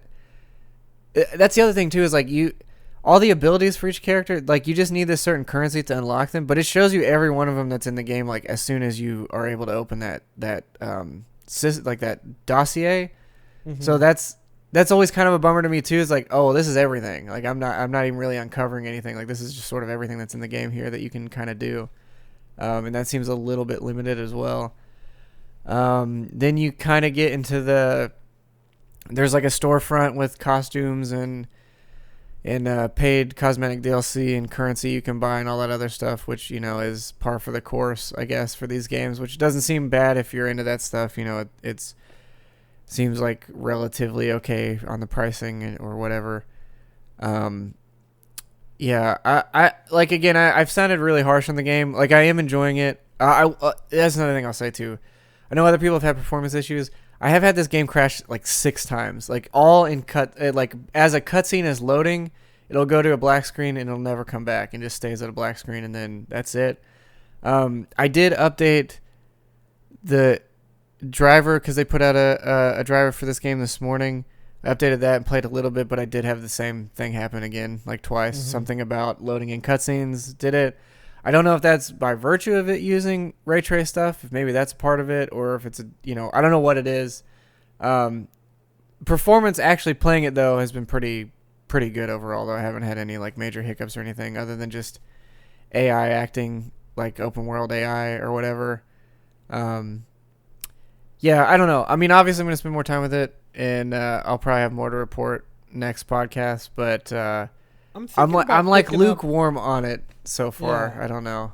I'm thinking about doing what you did and picking up a month of that Ubisoft access stuff and just seeing if I can play that. And I mean, like I got Valhalla for free for buying a new AMD chip. Yeah. And then, but Phoenix Rising, I'll probably want to try that out on that platform. That's like December 10th. I would say if you can map it out to where you get both in the same month, do that. Mm-hmm. 'Cause I think if this game has like another couple weeks of updates or patches or whatever, it might be the time to do it.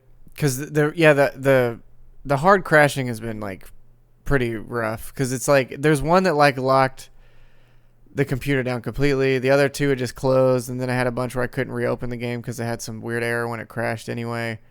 And it's just a lot of weird performance stuff. I've heard through the grapevine there's supposed to be a patch, I guess would be today when this goes up. There's supposed to be a big patch coming to the game, so maybe that'll fix a lot of that stuff. I don't really know. Yeah, it's I don't like. I'm glad I didn't buy it, I guess is what I'm saying. So we'll see. Maybe as it goes on, it'll change my mind, and I'll go, yeah, this is something I want to own and play more of later, because I did go back to Watch Dogs 2 quite a bit here and there. But I don't know yet. Yeah, I really don't know. It's not hitting me the same way that the second one did, as like a vast improvement. It in a lot of ways it feels like a step back from that second game, to be honest. So I don't know if that's gonna stay that way or what. Because yeah, man, again, I'm still fairly early, so. Yeah. So Well, yeah, that's Watch I'll Dogs check it Legion. out. Kind of think it might be a decent game. I like 2, but I never played the first one. But 2 was a fantastic game, so we'll see. One is good if your expectations are not as high as they were when that game was being shown originally. I'll say that. I got you. Because initially they were really amping this game up like it was going to be a game-changing open world thing, do all this shit. And then they also dumbed down the graphics and everything from all the trailers and stuff they showed by a substantial amount, and did all this other stuff. I think at the core though, the story is pretty decent. The game itself plays well. It's definitely dated by today's standards for sure. Apparently, Aiden but Pierce is in this new game. Apparently, I've heard that. Yeah. I haven't ran across him yet, but I would also say if you can find the first Watch Dogs for like 10 or less, I think you should see it. Just to see where you're at now. Yeah, actually, you know what? You might even own it on Epic, because I know they were giving the second one out for a long time. So maybe the first one is there somewhere too. Maybe. I did claim I'll the look first while or you... second one, even though I already own it on the Uplay I store, claim every game Epic gives me just in case. You never know which one of these storefronts will just disappear at some point. You know what I mean? That's true. There's 5,000 launchers. They can't all exist forever. Yeah. I just played the one game. That's all. Yeah, actually, I think you do own it, because Watch Dogs 2 is on there and the first one's on there, and I know I didn't buy it. Let me take a look on the Epic, like in your library. Yeah. I'm pretty sure it's either the same week or maybe the week after they did the second one. I would think it was the same week. I've been a bad consumer or whatever, because I have not claimed. Oh, I've done all but maybe one since they've started. I don't doing have this. Watch Dogs. Oh well. Sorry. Sorry for my harsh sound effects. Yeah. How dare you? So you've been playing Skeeve of Geeves, a lot of this. Yeah. I know that this game's not everybody's speed, present company included, but I think it's. Listen, before you start talking mess, I do like this game a lot, and I think it is a very good foundation for some improv comedy. However, you can only hold a map backwards so many times and laugh at eating a banana. You know what I mean? Like, I like the game. I do. But I need something more out of it to bring me back in. Like, just cosmetic stuff is not enough for me to go, I like this game. I actually really like the Tall Tales stuff. Like, doing, like, the story content is pretty cool. Like, just navigating the boat and like having friends with you, like, hey, like having a captain like take that position, having everybody kind of doing their parts and their jobs. Yeah. And then like the PvP really shines in this game. Like, I love that stuff, man. There's nothing quite like it. No, it's super unique. And I will also say this is coming from someone who's played 90 some hours of this game already. So that's also a bit of it, is where I got like, I've kind of already put a lot of time in, and I'm still like, I don't know. I would like to see some of the new stuff, for sure, like the new stories and other things like that. I mean, primarily the thing that holds me back the most is just the combat, and then like the enemy. Like, you're always fighting skeletons. I wish there would be something else like that would just. They actually have that now. So you actually fight some Ashen Lords, essentially. They're like raid bosses, kind of. There's like a big twister in the sky, and you go to the island, and you fight this like kind of big boss. It's a pretty cool fight. They just what does he look like? Can you show it to me? Yeah. I think they... Let me see. Yeah. Sea of Thieves, Ashen Winds. They probably have a video. Yeah, here we go. This was like in July when they added this. So they Oh yeah, have these like, oh, so it's a fire skeleton. well, yeah, but they're each unique. Like I know, there's I know. like, I mean, I'm just yeah. playing devil's asshole. I don't know. I have a lot of fun with it, just fucking around with the friends. And Have you ever? This is a question. Have you guys ever sailed out of the map? Yes, it's scary, dude. It's fucking. You've seen terrifying. it though? Okay, yeah. That was one of the coolest things in this game. I remember when we did that, I was like, oh shit, this is fucking terrifying. We had to do it because we were getting chased by a ghost ship, and then we were like, well, this is the only way out, and it was fucking frightening. I actually took a video of it because there's not a whole lot of very good video of when you do that. And yeah, that shit's like, the water turns red and your fucking ship starts breaking and it's playing this like harrowing fucking like music in the background. Yeah, it's an experience. Like that's. I mean, the atmosphere of this game is like top notch. I mean, and again, the water physics no better. It's just for sometimes the way this game looks is just so breathtaking. It's crazy, especially for the art design as a whole. Yeah, I think. Like, admittedly, they're limited by their philosophy because, like, their whole thing is that they want everybody to be on an equal playing field. They don't want anybody to have any, like, stat bonuses, stat changes.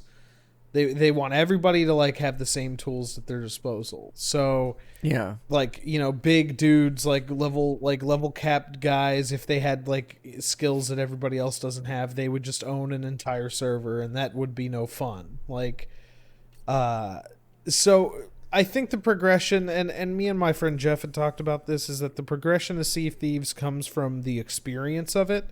So, like, getting better at the sailing, getting better at, like, boarding ships, getting better at hitting ships with cannonballs. Like, in a way, it's, like, almost like... I've never been a fan of sandbox games, but this one really gets me because it really is get out there, do whatever you want. I am a sucker for cosmetics, and, like, getting some of that stuff is pretty cool to me. Like, they have a lot of that stuff in this game. I mean, I'm no slouch when it comes to. I mean, that's 90% of the reason I still play Rocket League as much as I love Rocket League. It's like, yeah. I mean, that game is all the experience and cosmetics. I mean, there's nothing else to it outside of that. I just so I totally get like it a lot. I'm gonna keep playing it. But I'll probably jump in with you guys one of these nights. Yeah, it's just it's hard. I don't know why it's so hard for me to want to play it again, but. Yeah, I don't know. Getting in the rhythm of it, like, I was kind of weary on it, like, getting back into it, but, like, having a few friends around, like, fucking around, and then, like, actually, like, doing the content that's there is, like, it's pretty fun. When you get in the rhythm of it, I think you'd have a good time with this, so. Yeah, no, I mean, Kent and Austin and I did, like, all the Tall Tales when they first came out, and that was super fun.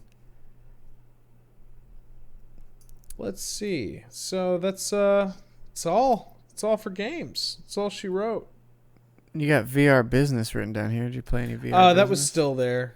It's still there. Oh, from last week? Oh, gotcha. Yeah, I mean, I played a little bit more Trover. Beat Saber updated. They added a multiplayer mode that I haven't tried because the only friend I have who plays Beat Saber besides you, he plays on Expert Plus. Yeah, so it's like there's no point in playing that. Yeah. They got rid of the mods. Yeah, I'm still... Or not got rid of mods, but like the new update broke mod functionality, so... I wondered, you know. yeah. That stuff will come back, but... My VR is still just trying to get the thing to be comfortable. That's been most of my experience in VR, is still trying to make this goddamn headset fit right. Well, so even with the mod you just did, it's still not right? Yeah, dude, it's still just not, like, it's just not right. Like, I don't know what it is. It's just not sitting the way I need it to be proper and enjoyable, because I still find myself just adjusting it every couple minutes. It just really takes out of the experience, because it's like anytime I've had to get it now to where it's like, okay, there's a load that's happening. Now let me adjust it while it's loading. But the fact I have to keep doing it, yeah, it just keeps really taking me out of the whole thing. Because I saw like Half-Life Alyx is on sale, and like I'm hesitant. Like I kind of still want to wait for that big update for the Oculus to actually do that, but I don't know. tempting. It's really affecting like actually enjoying the thing. Like I'm trying so much to actually, because I want to. Because like I was doing they have like a 2-week trial of Viveport, so it's basically like, you know, some 600 games for free, basically, for whatever. You can just download and play those, and that's worked pretty well. But I've tried a few of those, and it's been okay. I ended up taking like the glasses spacer out, so that kind of helped a little bit. Like I can see a little bit better. But it's not. But now the risk is like making sure the glasses don't scrape the lenses. So there's that, and then having to adjust it all the time just amplifies that possibility.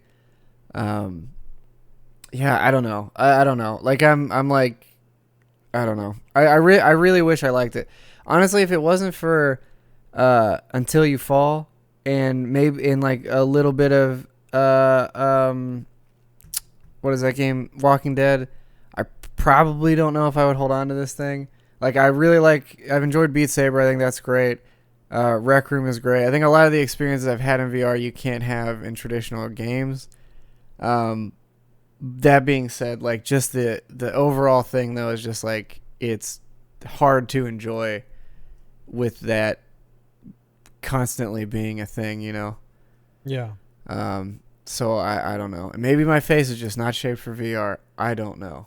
I don't know. I really need to try other headsets and see if maybe it's just this thing or if it's just as a whole this deal. I don't know. It's definitely better with this, but it's still not there. And then that's the other argument is like if you have to keep getting accessories for this thing to make it right, if there's another one that just worked right out of the box, that's maybe the option. I don't know. Yeah. We'll see. I don't know. I don't know. Well, I'll be getting the Quest 2 at some point, I think, or who knows? Maybe getting mine I might hold at some off. point. I mean, you know, shit. Maybe. Yeah, let's look at some fucking games that came out this day in history. Happy Halloween, by the way. That's going to be this weekend. Is that? Oh yeah. Well, like technically it is the 30th right now, right? Yeah, I put a little like Halloween art as our background for this episode. No, it's pretty cute. It's pretty cute. Anyway, so there's a couple major players on this list. Shin Megami Tensei. I've never played those games, but I understand their impact on like RPGs. It's the Personas stemmed from that, and Persona's really good. Shin Megami's pretty good. It's not as like lighthearted. I don't know. Actually, I can't say that because I haven't really played any of them, so I'm not going to speak on it because I really don't know. I've only played like very little amounts of them. Looks pretty good. Yeah. So they should really just bring Persona 5 to Switch, though. Like, if they did that, I'd be pretty happy about it. Yep. I would like to finish that game at some point, and I no longer own a PlayStation 4, so either I have to wait for a PS5 and hope that works on there. It does. They confirm that, yeah. Yeah. Do you have to pay to upgrade it, though? Or can you just, if you already own it? Okay. If you already own it right out of the box, you can just pop it in. So yeah, maybe that's the thing that'll do it. I don't know. But Pokemon Ranger, what a smash hit. I remember playing that and not liking it very much. What was that one? Was that the one was that like the prequel to Mystery Dungeon or whatever? It was I think it was like almost like an RTS kind of, or it was like a tactics game, or like it was something weird. Well, because they had one in Japan that was that.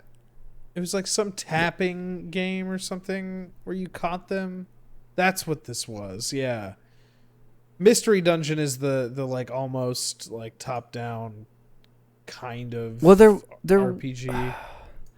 There was it was Pokemon in feudal Japan. Conquest, maybe? Yeah, Pokemon Conquest. That was like a top-down strategy game, an RTS, and that one was pretty good. Yeah.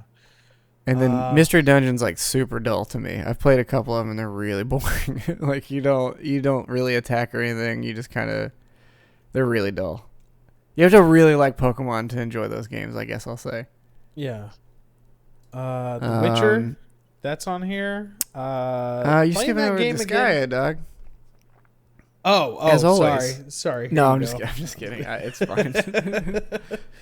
They did put. I will say they did put Prinny 1 and 2 on the Switch, which is a spin-off of Disgaea, but it's more of a side-scrolling action game where you play as the penguins from Disgaea.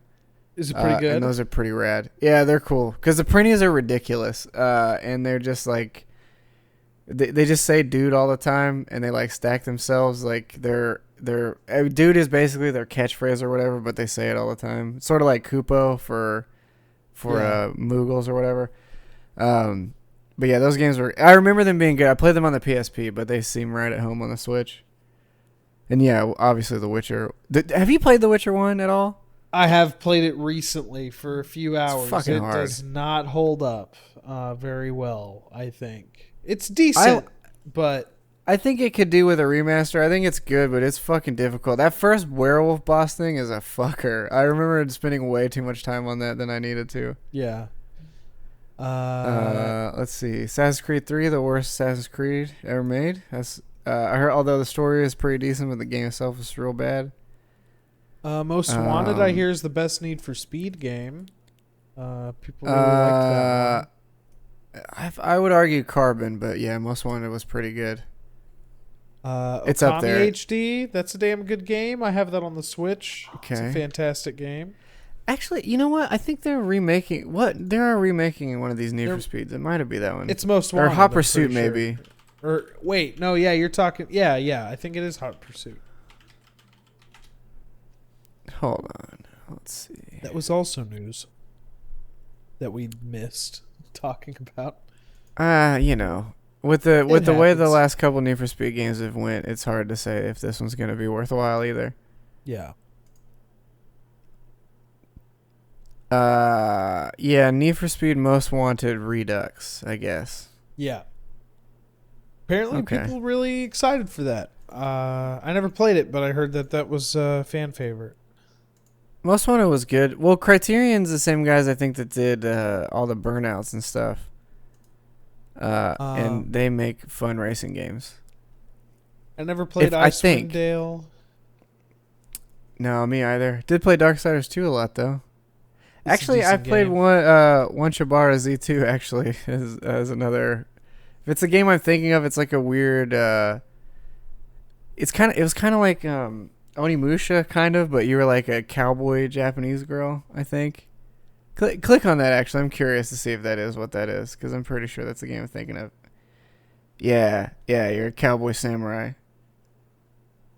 Female cowboy samurai. Cowgirl. Sorry. Female cowgirl samurai. It's pretty good.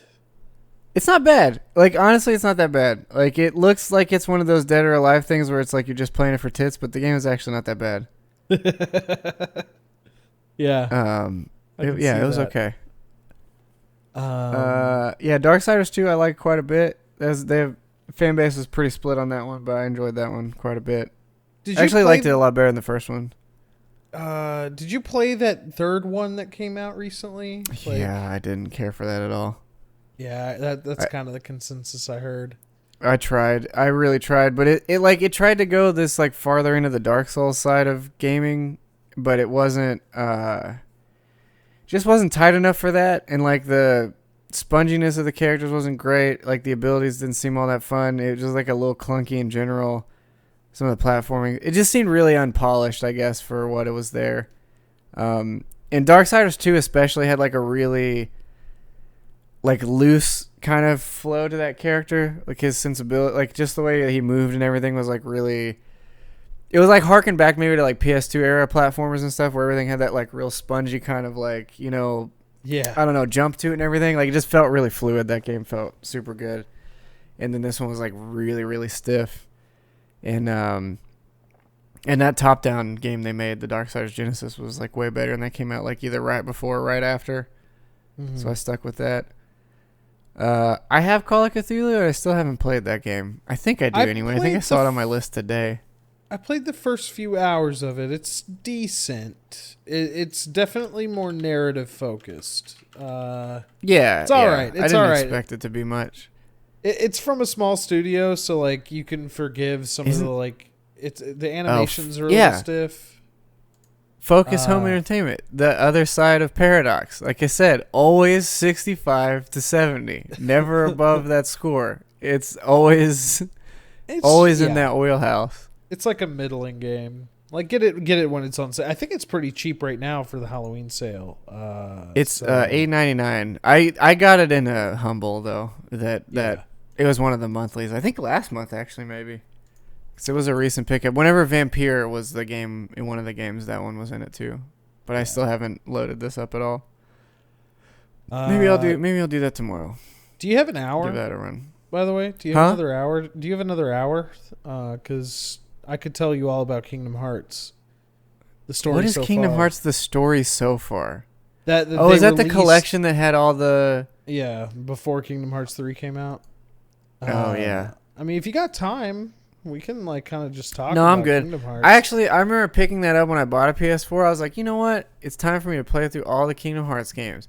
I played the first one for an hour, and I went to GameStop and returned it because it wasn't gonna happen. Like I knew it wasn't going. I knew think you're then when I writing was it playing it, I off. was like, I'm not going to do this. And then went and got my money back. You're writing that game off. I think. No, I don't think they're bad. I'm just saying I know personally it wasn't going to happen. Like I was sitting there going, I won't play this. I will not finish this game. There is no reason for me to own this collection, and I took it back. I just knew myself. That's all. Those first two games and Dream Drop Distance are like some of my favorite games. Like the That's combat, crazy because like, no one has ever said that. yeah, I know. Nobody's ever No one's said those words. ever said they like the first two Kingdom Hearts. That's really strange. I've never heard anyone even talk about it. It's crazy they keep making them. It's really weird. Yeah. I always thought that they were weird, shitty games that Disney owned, but no. There's literally dozens Everyone of us, loves dude. them. Dozens of us who love Kingdom Hearts. I don't know. No, those games like again, don't dislike them. Just they had Where a that time game in my really life, but shines that for time me- has passed. where those What? games really shine for me is like getting leveled up and like unlocking all the AP abilities and like the extra like combo extenders and like because like that game like from the outset's pretty simple, but once you start mixing in some of those like extra combo abilities and like the magic and stuff, I think that game gets really fun, especially the second one. I mean, I will say it's probably maybe my favorite Square game. Okay, I'll give you that. Thank you like- for complimenting Kingdom Hearts in front of me. I appreciate that. Well, that's not necessarily what I'm saying. I think because I'm trying to think like if the Tomb Raider because that was Square. They No, just wait. published Actually, it. wait. They Did the Tomb Raider remasters come through Square? No, Eidos made them. I'm fairly certain, but Square published them. Hold on. 'Cause Square's a publisher Tomb- too. They don't just have development studios now. No, I know that. I'm just trying to see what happened here. Eidos Montreal Crystal Dynamics. That's what I thought. Published by Square Enix. Okay. Then. Well, so not Square published, then Square developed games. I guess we'll say that one. Kingdom Hearts, because if it wasn't, I really like those Tomb Raider games, except for the third one was kind of iffy. Well, wait. Do you like Bravely Default more than you like Kingdom Hearts? Oh yeah, actually yes, I do. The Well, first then one there you go. anyway. I didn't play much of Bravely Second or whatever. Yeah. And I kept trying to play Octopath, but I couldn't get into it. Do you still own it? No. Oh, okay. I was curious No, because no. I've been wanting to buy that game, but it's still like fucking $60 everywhere.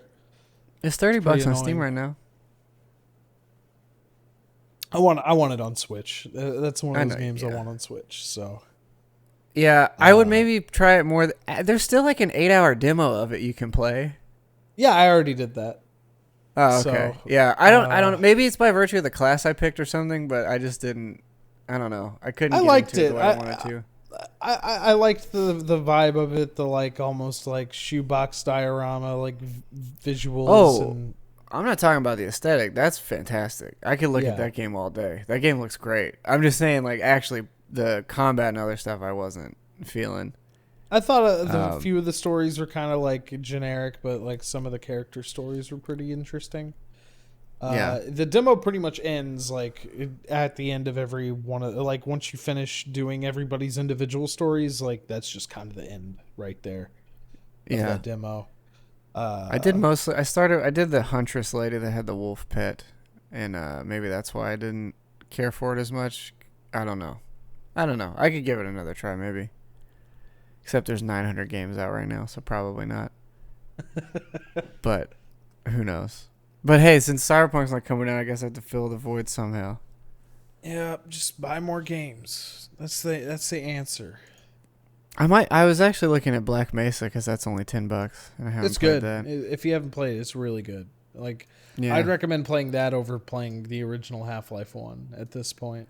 I 'Cause did. I actually, when it was free, they had like you could play for free when Alex came out, or right before it came out. You could play the first one for free for like a month and a half or something like that. yeah. I don't know why they didn't just give it to you, but you could just play it for like 2 months or something. Um, and I played through it then, and I see why it is what it is. Like it obviously doesn't hold up super well now. Like the second one, I think still is like way better. Like I just as far as longevity and everything else, like it just holds up way better. But yeah, that first game is pretty interesting to see. So I'd like to see this one now because the remaster seems like it does really well. Yeah. But Well, I'm friend, gonna keep playing some more of that heist, destroy your city game. That game is fun. yeah, let me know more about that. I kind of want to get into it, especially if like the content's there at this point in time. It seems like there's a lot. I don't know. I mean, some guy in his review had already put 80 some hours into it, which I think is crazy. He probably has gotten a free copy of it or whatever to test. Yeah.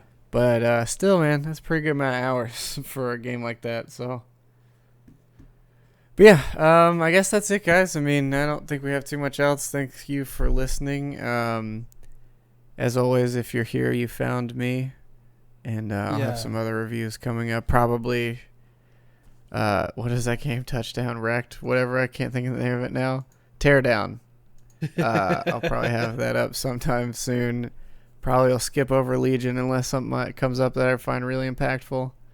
Yeah. I think there's Noita. I'm working on that one still. That's gonna be a bit, but there's a few other games that came out.